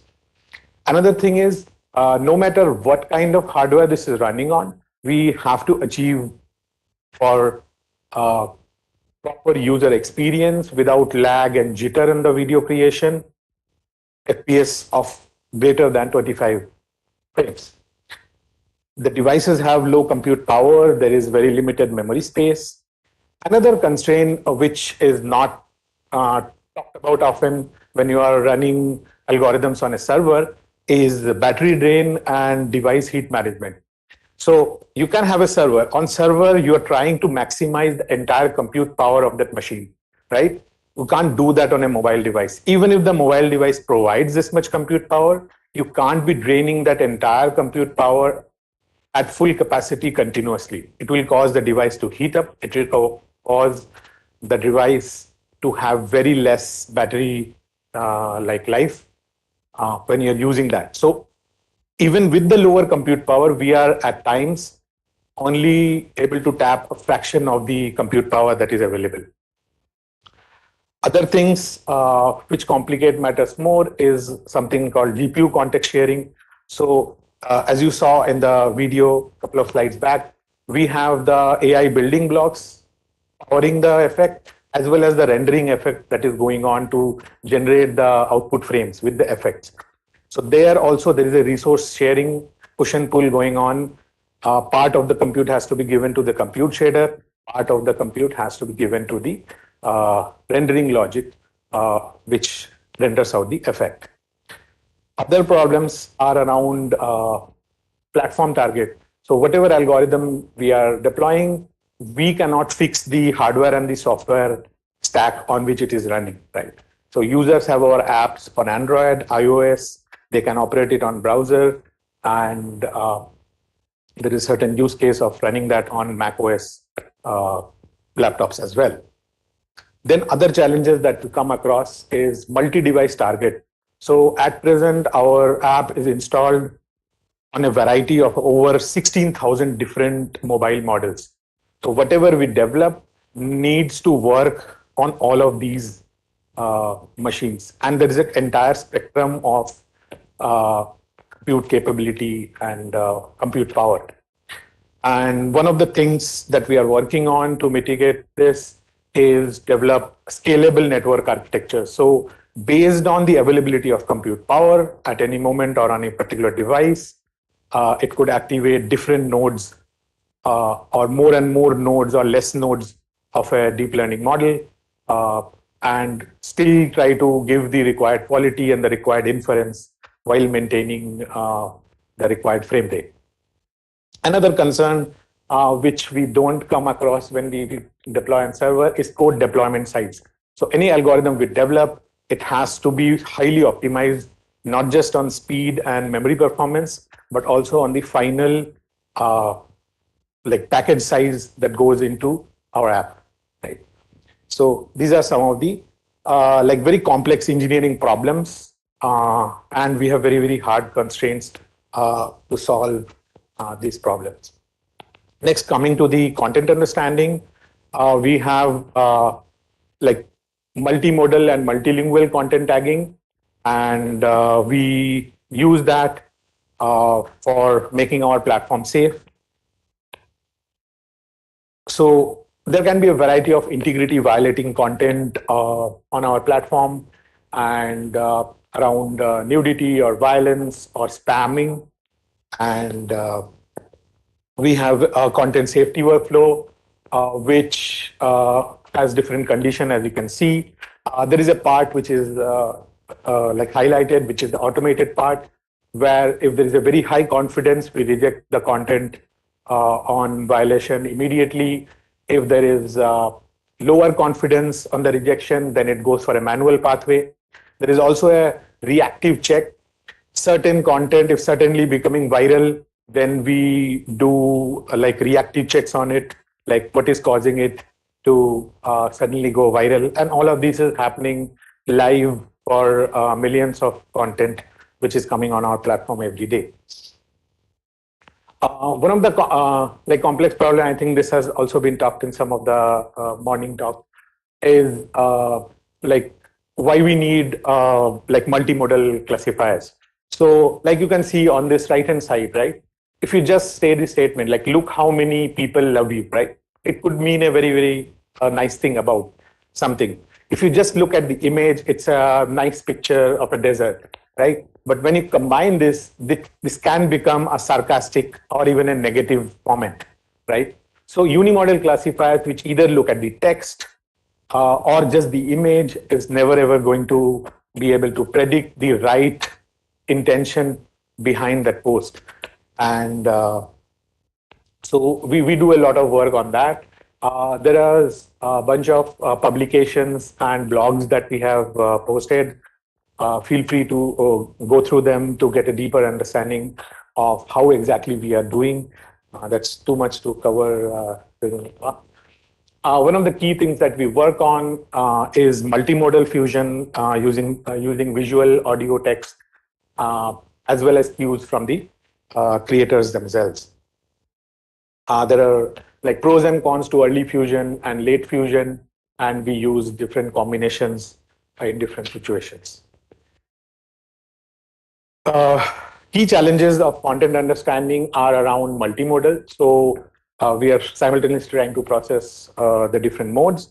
Also, there is a problem around the code mixing and multilingual. I think that has been also covered in today's morning talk. So because we are working for Indian languages, and in India, most of our users like talk in mixed language mode. This is a key problem. Then accurate and fast. Like, because there are millions and millions of videos coming in every day, the time to react and to process and have the results ready, that has to be very, very fast. Especially integrating violating content can become viral faster than, I should say, normal content, right? And there is also there is efficiency required. We can't heavily process every video because the actual integrity violating content are usually very, very small in number, right? And of course, there's a mixed modality between human and machine algorithms. Next, I'll cover the work we are doing for video technology. As I said, we have nearly 3 million content videos coming in every day and over 4.5 billion video plays. And we have to optimize our system for these kind of systems. So we bring in machine learning into this. So the video pipeline, there are multiple touch points where we work on making the content quality and the efficiency better. One starts right on the device of the content creator, where we pre-process the video frame for quality and illumination and blur and all of these problems right there before they get uploaded. There is a heavy bit of post-processing stages where we further improve the quality. And there is also like transcoding every content into multiple formats, multiple resolutions and quality factors, which is also done with the help of AI into multiple targets for different display device resolutions of our users, and as well as different network bandwidth availability. Then we are also going into on the video decoding side, post decoding enhancement on the viewer's display to further improve the viewer experience quality of the videos they are receiving. Especially important for India, where we don't have always fast, reliable like network connectivity in the in the rural areas where most of our users are. Some of the projects that we work on, as I already told, like content-aware transcoding, no reference and blind video quality assessment, and then around image quality classification enhancement, as well as same things for video. Then one of the new initiatives that we started off is video commerce, which is to help our content creators monetize their efforts. And that is also heavily driven by computer vision. So this is a shop the look feature where content creators who create videos can monetize their efforts by our system directly detecting and linking merchandisable products from the video itself and giving an easy access link for users. When you watch the video, if you like something, you should be able to directly go and buy, right? So some of the things we are doing to automate the system, we have started with fashion e-commerce using detection, segmentation, and then we are building a system which basically takes from an entire video to the right mapping to the catalog items, right? And some of the stages that we work on is frame selection. We can't process every video, every thousands of frames per video and for every video to actually do the processing. So there is a frame selection involved where we reject frames which are not likely to lead to merchandisable products very quickly using fast algorithms. Then we do the rest of the processing around object detection, instance segmentation, as well as embedding generation, and then using the embedding build a catalog search system. That's it from my side. Thank you for listening. Thank you, Shubhandeep, for this nice talk. Last talk is by Ramya Hirpala-Gupte from TCS Research, and she will talk about the regularization approaches to improve the neural network model calibration. Yeah.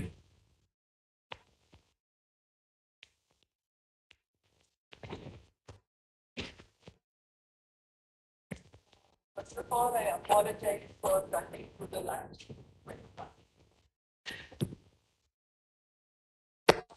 I think out of me. Am I audible? Am I audible?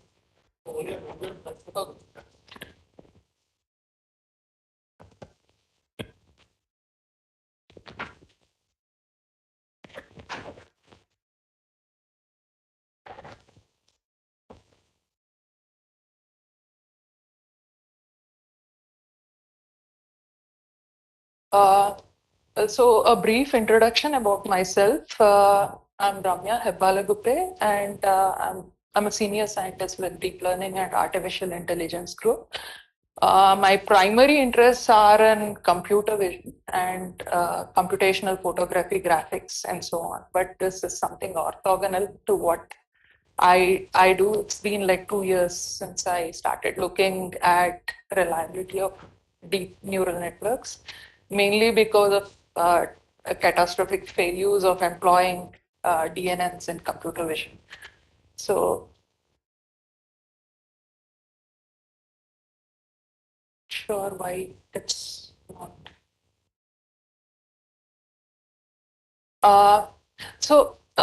My current interests are in out-of-distribution detection, mainly semantic shift and deep neural network calibration. So everyone would know that machine learning models generalize well when test and train distributions are the same. So, but unfortunately, this can't be this can't be actually practical in real world scenarios. So you have out of distribution detection. Mainly in the past 2 years, we have come up with semantic out of distribution detection, which is under review at ECML. So just to give a background of OD detection, you have OD detection has multiple other names like open set recognition, and of course there are subtle differences in terms of open set recognition and out of distribution detection. And so mainly like this is a screenshot from which describes what is why open set recognition is relevant. Set recognition is very relevant because you have deep neural networks trained on fixed number of classes. What if a novel class arrives? Are you learning a new class or are you rejecting such samples? The second one is the second research area which interests me is like are the predictive probabilities matching the likelihood of occurrences. So this is a screenshot from ICML 2017 paper which talks about confidence calibration in deep neural networks. Most of the traditional ML models are quite calibrated, as you see, like LeNet, which is a not so deep network, and you have ResNet, which has where the number of layers vary from 34 to 150. So as you go deeper and deeper, we have catastrophes like the models get overconfident, and we'll try to investigate what causes overconfidence, and let us and also try to remedy the same. So some introduction why confidence estimates are actually meaningful. So you have an example where like you're not just worried about the outcome of an event, but also the probability estimate should be realistic. So if you have say automated diagnosis system with 1,000 patients and say 1,000 patients have the probability of having cancer is 0.1, so approximately 100 of them should indeed have cancer. This is when the neural network models are uncertainty calibrated, and like faithfully assessing uncertainty can be as important as obtaining high accuracy. But unfortunately, all the models, most of the work focuses on optimizing on test error without much focus on confidence calibration. So, of course, there are some works, but it's not been investigated in a greater detail. So why is model calibration important? Because it helps us to have interpretable models, and it also helps us in deciding decision thresholds. And obviously, like if the confidence estimates are not reliable, you can't integrate them in DNN pipelines. So as in this direction, we have our work, mainly a trainable calibration approach, which can help in confidence calibration. So deep neural networks are make overconfidence mistakes. That's the reason why we came up with an approach how to mitigate overconfidence in neural networks. This has been accepted as an oral presentation at CVPR 2022. And the follow-up work has been submitted to ECML 2022. So just to, motivate why confidence calibration is required. So we have a toy example. You have a model trained on a CyPA10 dataset. If you if you use NLL or cross entropy loss, if you're then it's detecting as an airplane with 92% confidence.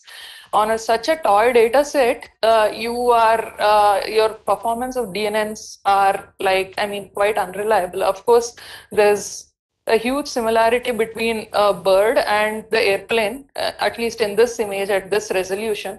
So can we, mitigate the same? So from our loss function, auxiliary loss function, which we define, So, which I'll discuss in future. You have the confidence of the neural network reduces from 92% to 52%. So if you're thresholding on 90%, you still, if you're using NLL, it's pretty problematic. And second image on the right, you see a truck. Truck is an in-distribution class, and you are trained on in-distribution class, and you are testing on an in-distribution class. But NLL, you see the confidence, it's saying it's a truck. Obviously, both of them are correct, but the confidence is like 69% in case of cross-entropy loss, and you have like using our approach, it's 99%. So the lady on the, the mug shot of a lady, it's a sample from a data set called PAX. PAX has pictures, pictures, art, and a cartoon and sketches, basically to, have a non-semantic shift. Non-semantic shift is where like you depict a person in form of art, and can it generalize? So that is the question. So both of the models are actually working well because it's nicely centered around the image. And but when we test on an image like on the right, you see that NLL trained model is saying it as a guitar, while the confidences are reduced. So if you're looking at a segmentation, similarly, like you can see basically temperature scaling is represented as TS calibrated. So I don't want to go into mathematics because of time constraints. So just think of it as like, it gives a better model interpretability. And those are class activation maps. So on the right, you have better representation, confidence representation in our case. So what causes overconfidence? So deep neural networks are getting deeper day by day, but unfortunately, this is a screenshot from Guo et al. Again, like ICML 2017, they highlight the problems for neural network calibration. So you have, as the networks grow deeper, the expected calibration error, which is a measure of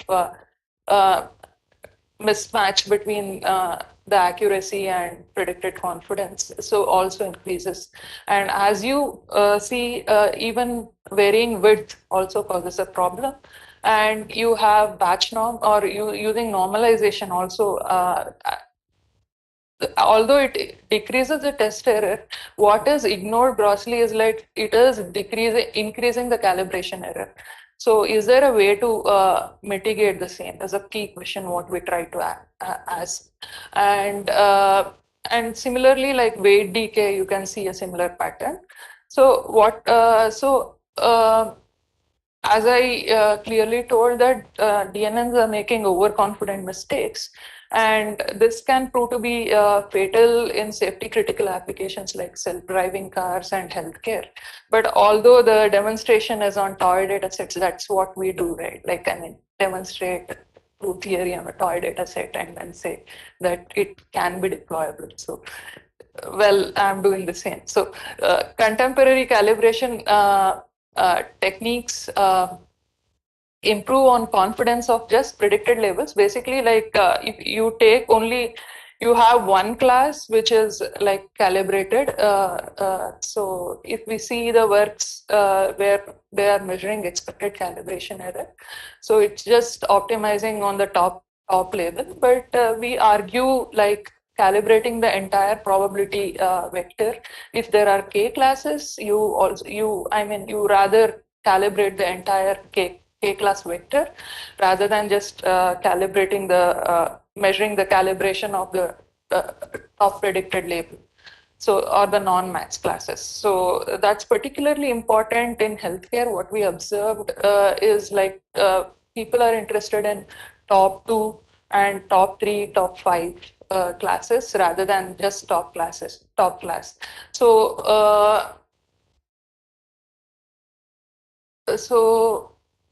yeah, so we introduce a learnable calibration technique, basically a train time calibration technique called multi-class difference in confidence and accuracy that is inspired by a metric called static calibration error.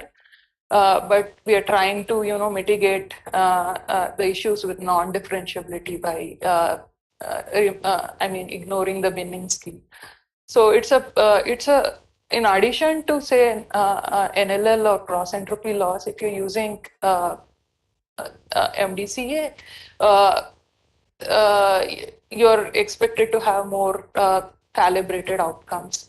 So as Professor Ganesh also pointed that unfortunately the problem with our approach, what I was thinking is like we are training with 70 or 80% of the samples. Can we get a subset of samples to get obtain? Since it's a train time technique, although it is reliable, but there are challenges of using the entire data set when we think of, like a practical deployment scenarios. Since it's a train time technique, there's no holdout set requirement, just like Collatol use a Dirichlet calibration. I don't want to go into mathematics, and so we don't want to.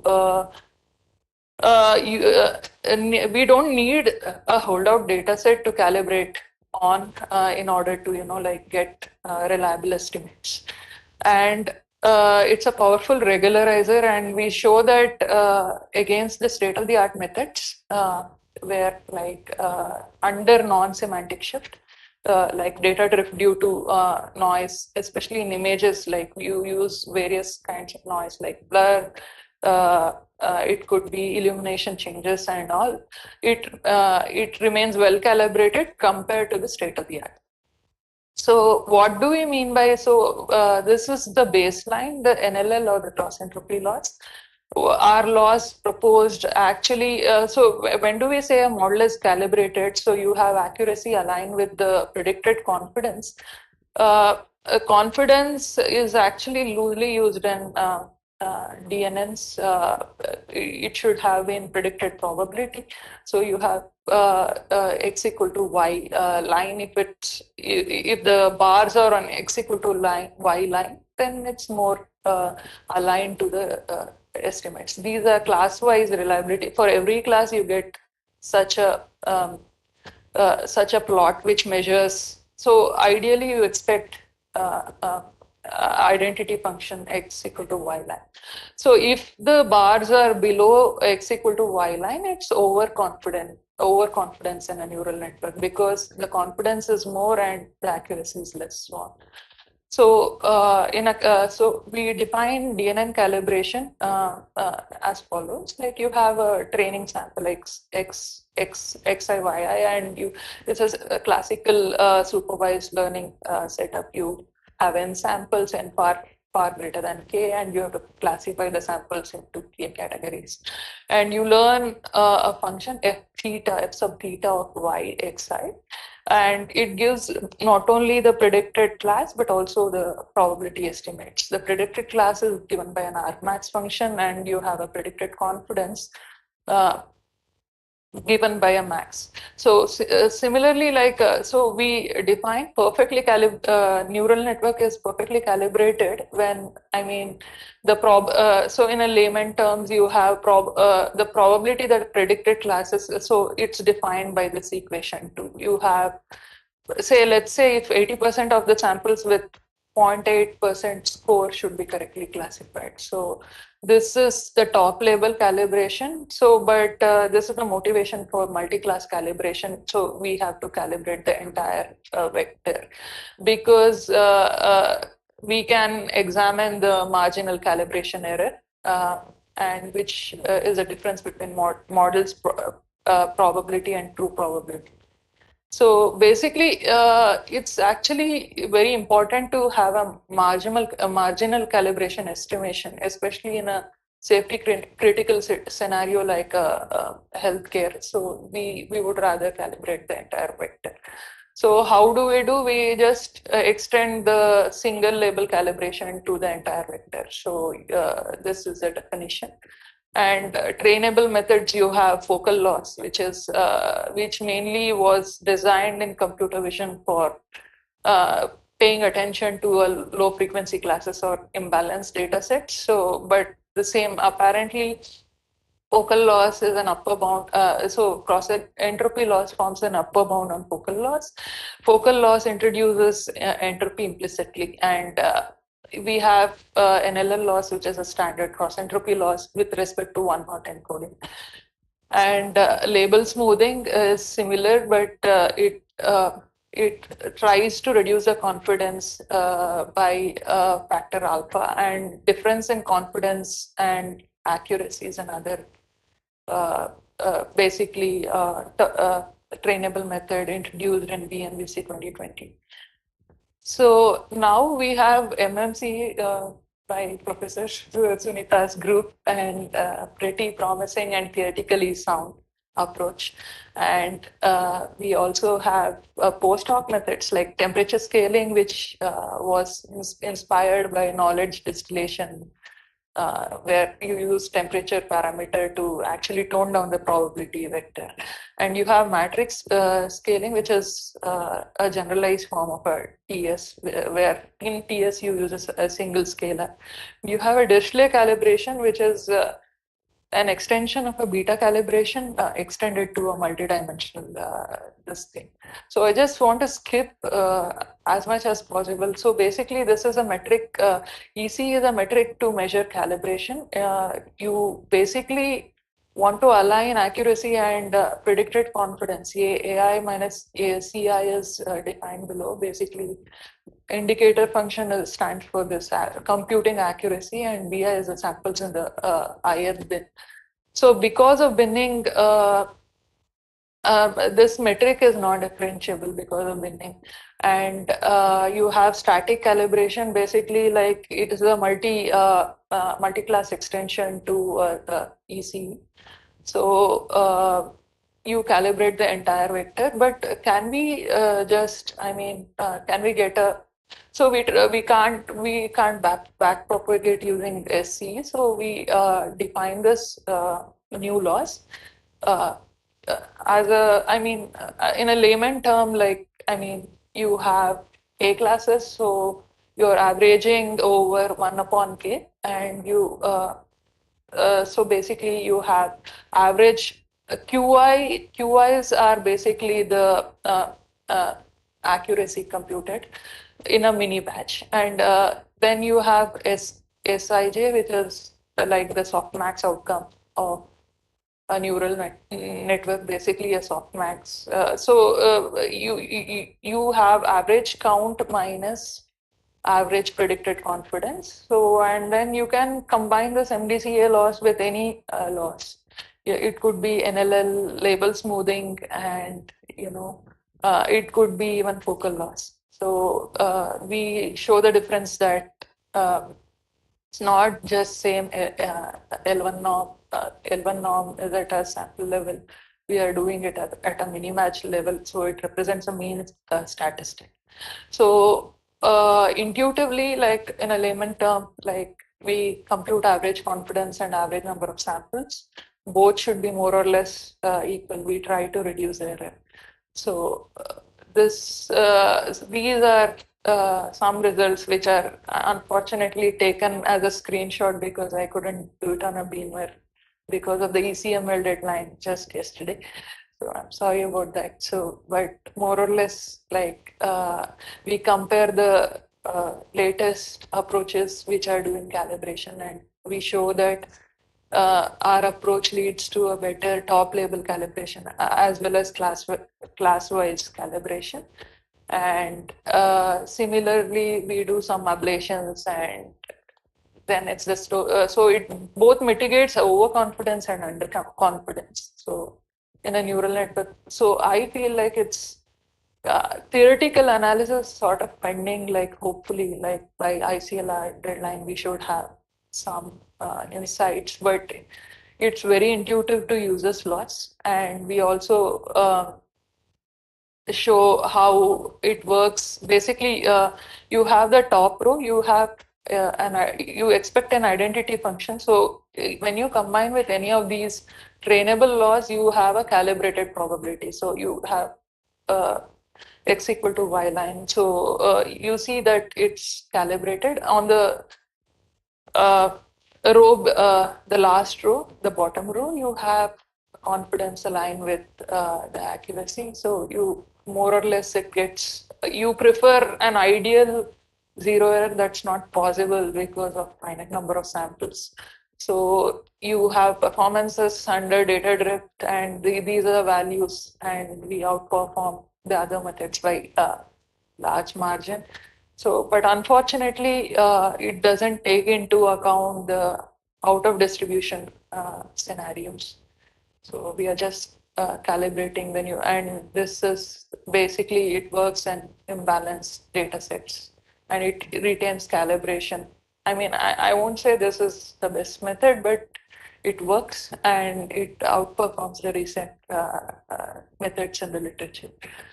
And we say that more or less, like since we are using the entire parameter set to calibrate, we see the least calibration error, and even when compared to the post hoc methods, we outperform on the standard benchmark data sets. And we perform ablation studies, and like similarly, we achieve without much compromise in accuracy. There's some minor dip in accuracy, but like calibration is more important than, I mean, achieving reliable estimates are important than, I mean, saying our model is highly accurate, but which doesn't result in practice. We also show results on segmentation, image segmentation. So we showed on image classification in the past. We also showed on NLP classification tasks. So we see basically a 2x reduction in error, both ECE and like SCE. So we also do some analysis on batch size, and obviously like these are the recommended batch sizes.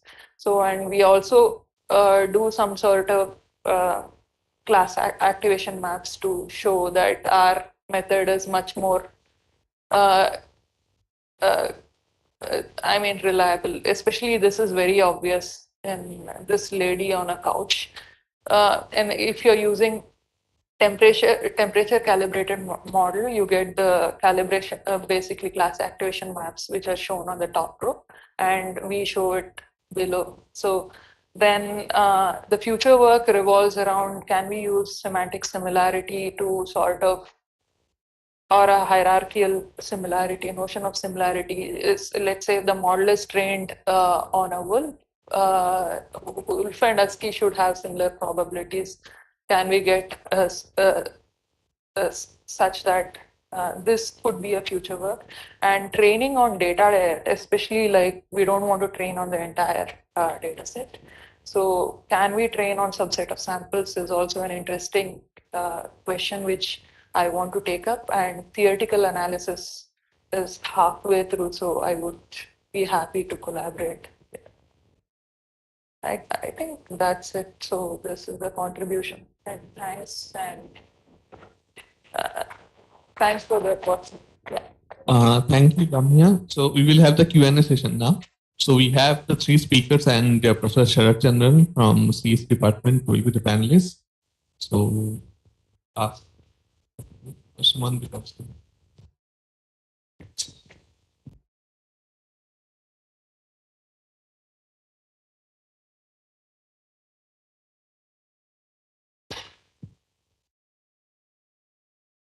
So calibration of compressed models is also something which I'm interested in, because in the past my experience has been on lightweight models, mainly because I work in 3D computer vision and graphics, and you want the models to have real-time performance, but are they calibrated? That's also a question. We're using smartphones, at least Google advertises saying that it detects 200 types of diseases with, I mean, the inference is fast, but are they calibrated? Is there an integrated open set recognition problem? That is something of interest to me. Yeah.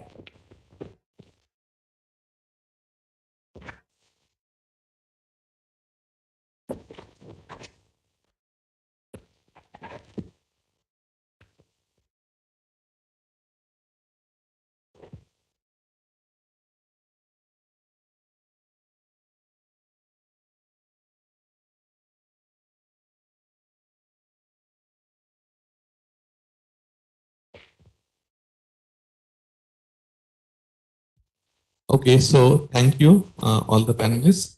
So we have some of the questions already.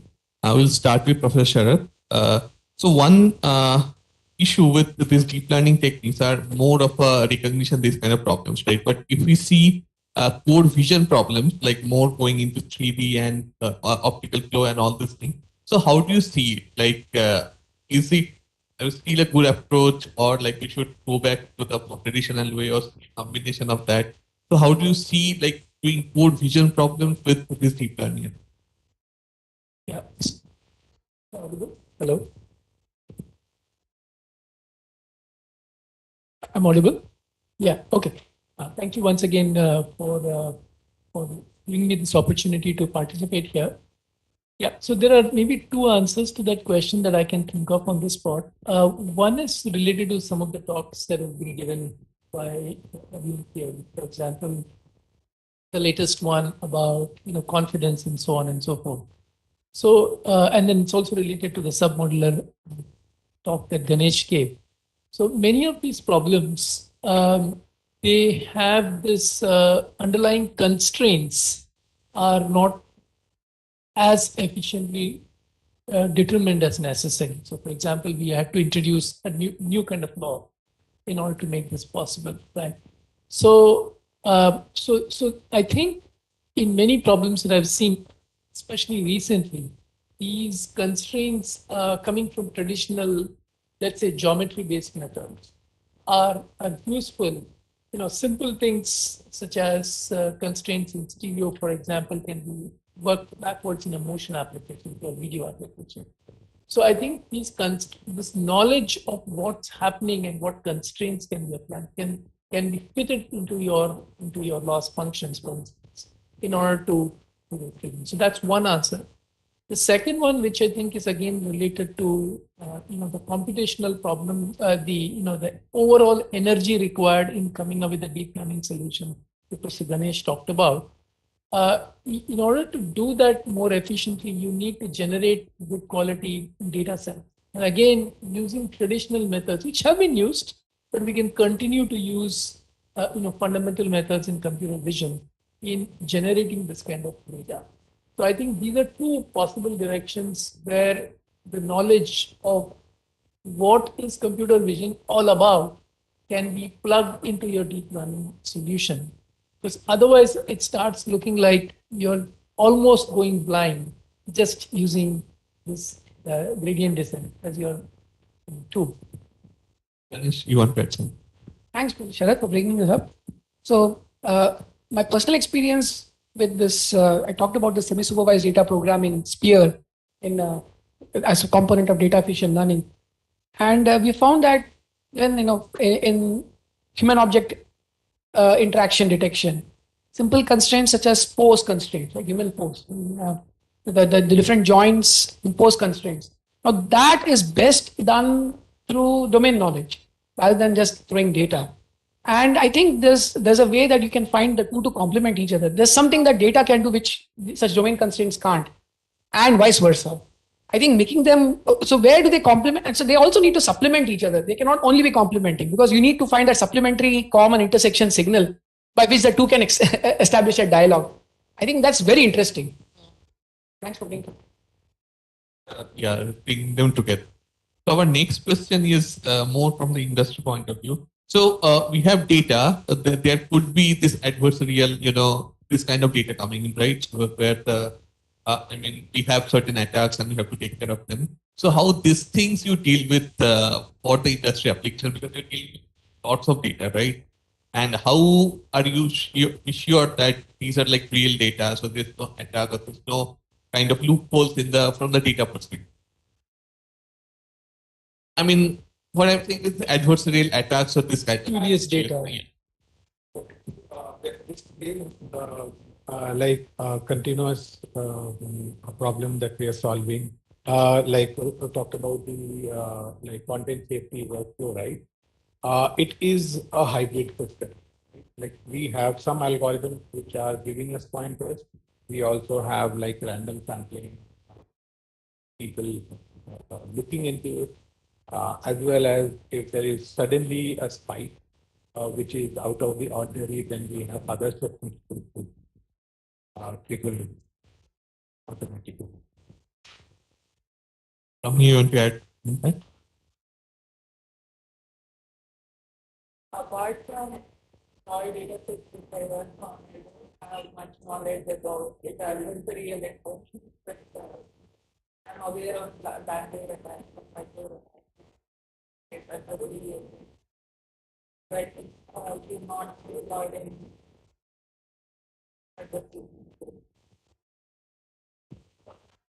Okay.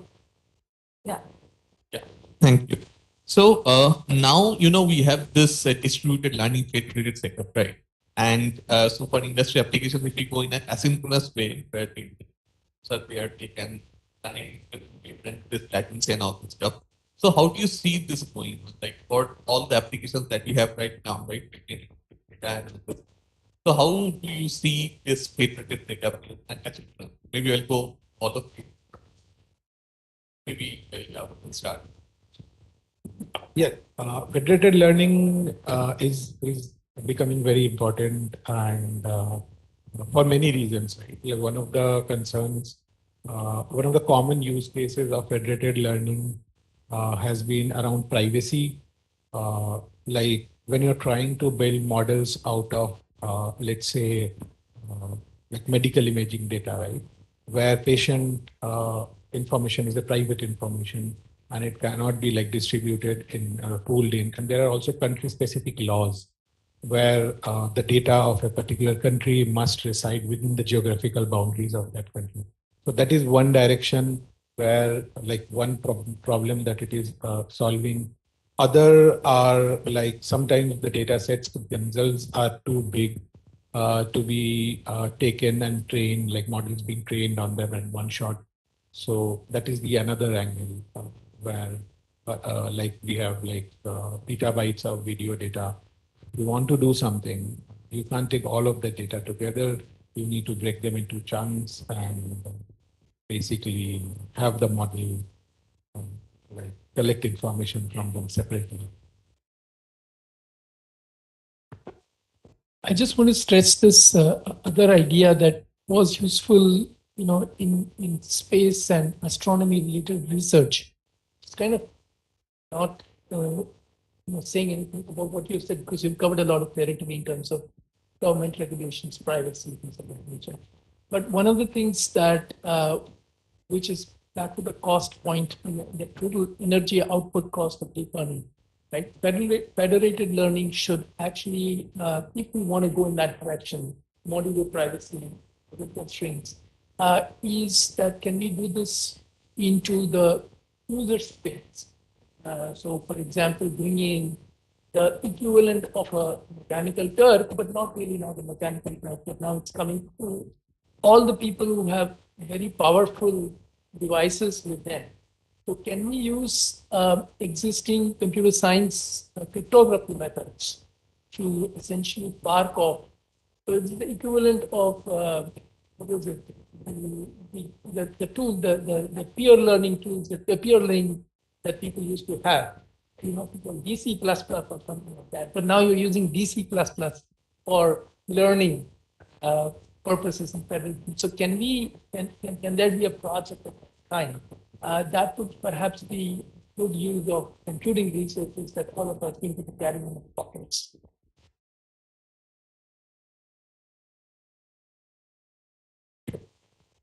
So I like to emphasize the importance of this topic. So at the Center of for Digital Health, we've been working closely with the Ayushman Bharat Digital Mission. And one of the goals in Ayushman Bharat Digital Mission, abbreviated as ABDM, is to help bring the entire private public hospital ecosystem on a common platform. But for that to fly, you need federated learning, right? For two reasons. One is privacy, and the other is also computation. So you can't demand every hospital premise, which you need to build models to analyze MRI, CT scan data, to come up with very accurate model by having all the data ingested in one location. So having said the importance of this, one of the areas where we've been investigating our data efficient learning decile platform is federated learning. So two things have been very handy there. I would say use of validation data. Whether you get all the data in one place or not, I think it's important to acknowledge the importance of validation data. I think that we found validation data to be useful, for example, even in knowledge distillation. I'm happy to hear that.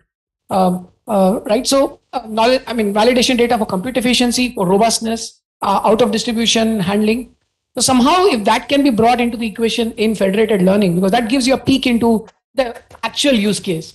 While you have these, computation done in a federated learning manner, with gradients being passed around, or any other kind of data summary with obfuscation. So other thing that could be helpful is also, I mean, my experience is the privacy constraints, right? So if you can encode these privacy constraints into the subset that gets passed, so that it doesn't reveal information.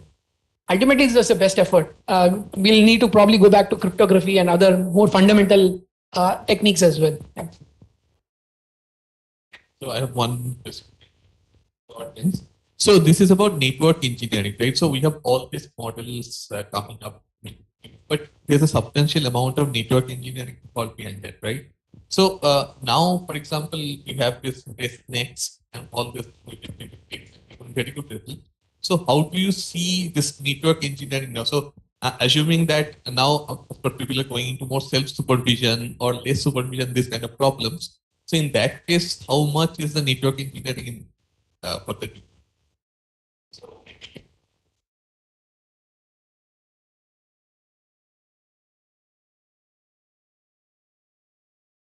I thought this was going to be a vision question. Okay, so on the network side, so I have a different topic. Like we do a lot of network engineering work, but that's purely targeted towards computational efficiency, or more so towards scalable computational efficiency, right? So most of the target is not to have like one big model which can just solve all the problems. Rather have a scalable model which can inflate or deflate its computing requirements based on availability. So I know more from that perspective.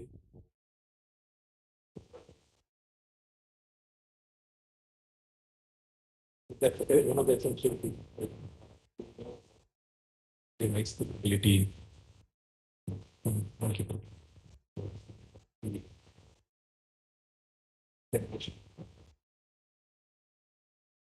So anybody wants to add something on that? Yeah. I think the capability of dealing with heterogeneous devices is very important. And if somehow the profiling of the device and the data, the combination of what sits on the data, because we also don't want to necessarily share, right? I think that itself will be a very interesting area of research going forward. Thank you. So we open the floor for the audience. So do you have any question online or?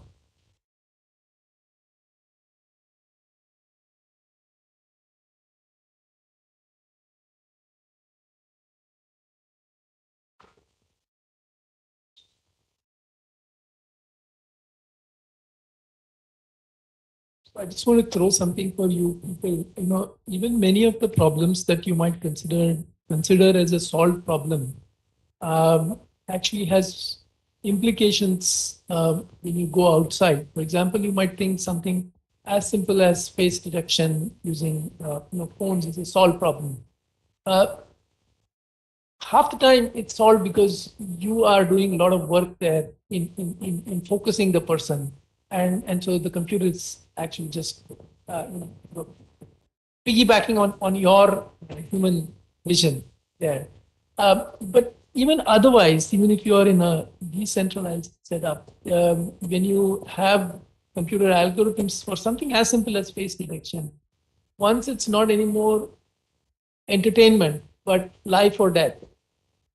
Some people think LBW decisions are life or death in IPL, but modulo those kind of things. Even otherwise, when you're trying to do some kind of, let's say in a police investigation case, or some of these fake videos kind of thing coming up, it's actually can be quite challenging, and so a mistake there has a lot of impact. So I would urge you to go back and those who are doing research, you just go back and not just assume a problem is solved, but actually look at some of these aspects, especially when there's life and death kind of communication. I would also like to leave the audience with food for thought. I think one of the so several of the technologies we developed have been transferred to industry, and one of the challenges we find is the kind of numbers we celebrate on publicly available data sets and why they don't translate into public into actual usage, right? It's because of this queue, right? So the data sets we have, I mean, extreme classification and a text data set, which I spent almost 2 years. And I found that most of the celebration is on the head, right? And which is like the small 5% of the entire label distribution. And it's multi-labeled, multiple labels for each instance. I'm sure several others have had that experience. And more recently, there was a data set for human object interaction and videos, VidHOI. So skewed, I mean, the very heavy tail. And you can actually get your next best number probably through some baseline plus, right? But what is really the key is addressing that long tail. Long tail in multi-label settings. And again, single class or multi-class classification, I would say, is not what real world is about. It's multi-label segmentation. So there's all these nuances which need to be looked at. So I would, and often these are not easy to publish. So I must be honest about it. So you come up with a new metric, or you spend a page dedicated in your new paper about how you behave on the tail. The question is, well, what is it delta you got on the head of the distribution, right? So validation data I have found helpful there as well. But one of my biggest cravings is, get the models to perform well on the tail, characterize, let there be explainability, right? Both through data and also through rules and features. So I would leave that as a food for thought. Very important, yeah. Can you use traditional machine learning as opposed to deep learning as a starting point to capture the characteristic of your tail or a data point in the tail, and then push around some methods with that? So that might be the use of traditional methods to do. Absolutely. I would say not even traditional machine learning. I would say traditional image processing. Conventional image processing could be very effective for the tail, but you somehow need this kind of consensus model, a handshake between your deep model, which is very effective on the head. I mean, unfortunately, it is very effective on the head. So setting up that dialogue is very helpful. I mean, a machine learning dialogue, not human dialogue. Yeah. Thank you. So, Kamal, you want to add on something? Totally agree that. Thank you. So, any question again? Yeah, very true. So, Taha, oh, if there is no other question, we can stop it. Oh.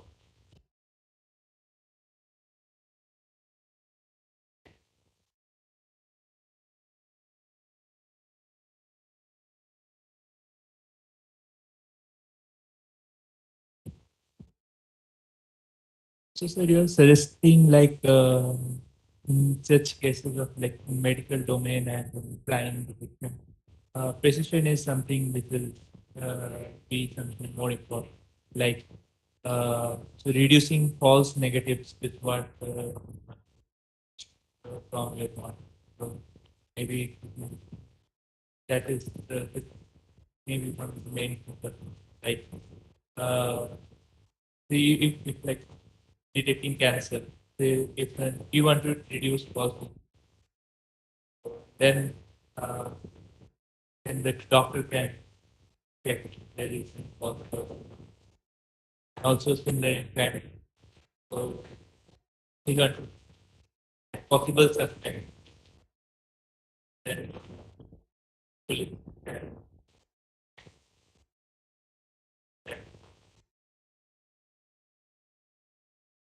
Yeah, that would be an appropriate example of what I was trying to say. So often you also have to deal with a combination of metrics. You really want false negatives to go down, but not at the cost of false positives. So somehow balancing between these is important. I think what is also required is we had an HK paper back in 16 where we did this. Also showing the user what is the trade-off, right? Just showing the trajectory and letting the user pick. It's really like going to a market and bargaining. You want low price, but then you also have to compromise on the quality. So what do you really want? I think that will be very helpful. Just when our video analytics process, we actually did this. When after some of our deployments, we found that the ask is too tall, right? They want everything perfect. So you fix one thing, then there's something else that comes up. So we said, here's your dashboard, here's your accuracy, right? The trade-off. You pick your point. So I think, a lot of human, human in the loop, and CHI becomes important here. I'm sure the industry people will have more to say on this. But I think people demand too much from machine learning models without understanding the trade-off. So exposing that is also our responsibility. I won't say theirs.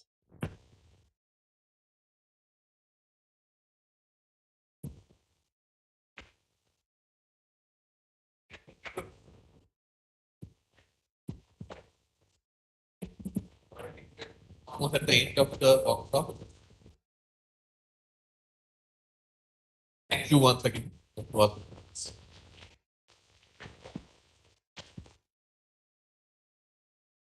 Oh, right. Yeah.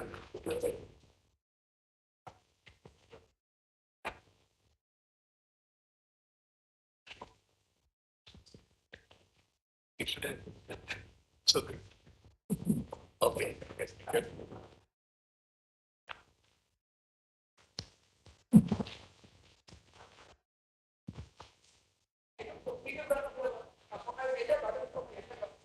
Yeah. Sure.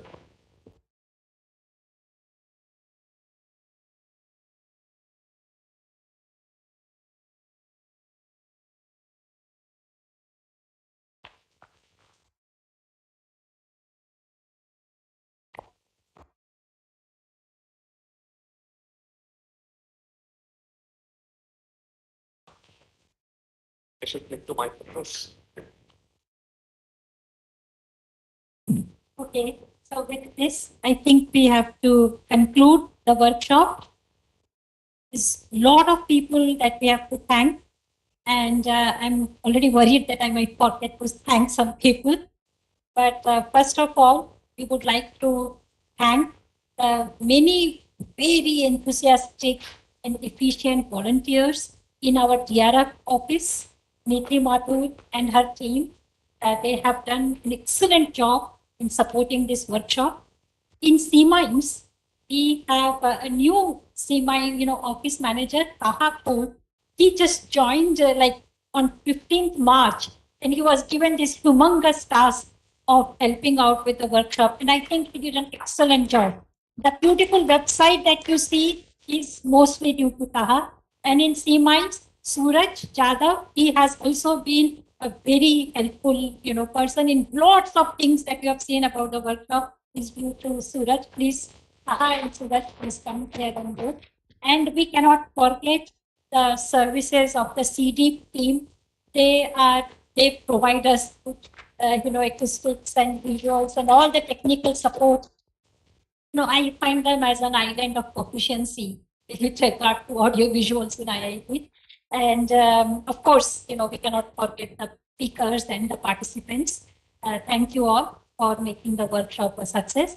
We'll hand it over to Ganesh.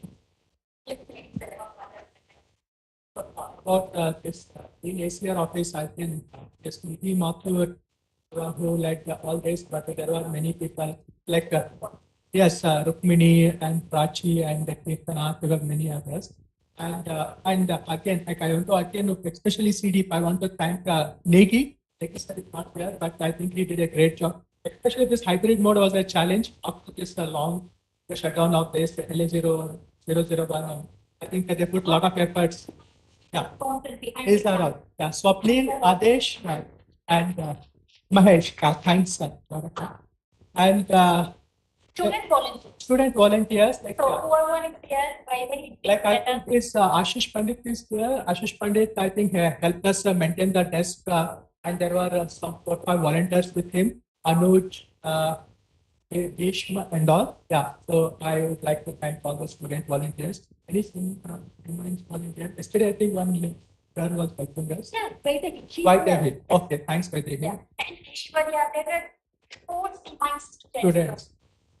Thanks to all of them. And also from TCA to I, we have Siddharth here, like who also helped us a lot. I mean, he was taking care of all the logistics and interfacing with the Dean ACR office, so that I mean, not only this workshop, also inauguration, and he was helping a lot. And yes, and also want to thank all the workshop coordinators. Yes, all the workshop coordinators. Thank you. And also myself and also Nikhil. Yeah. I think that close the workshop. Sorry that we have not been good with our timing. Better next time. Thank you very much. Thanks all. Yeah.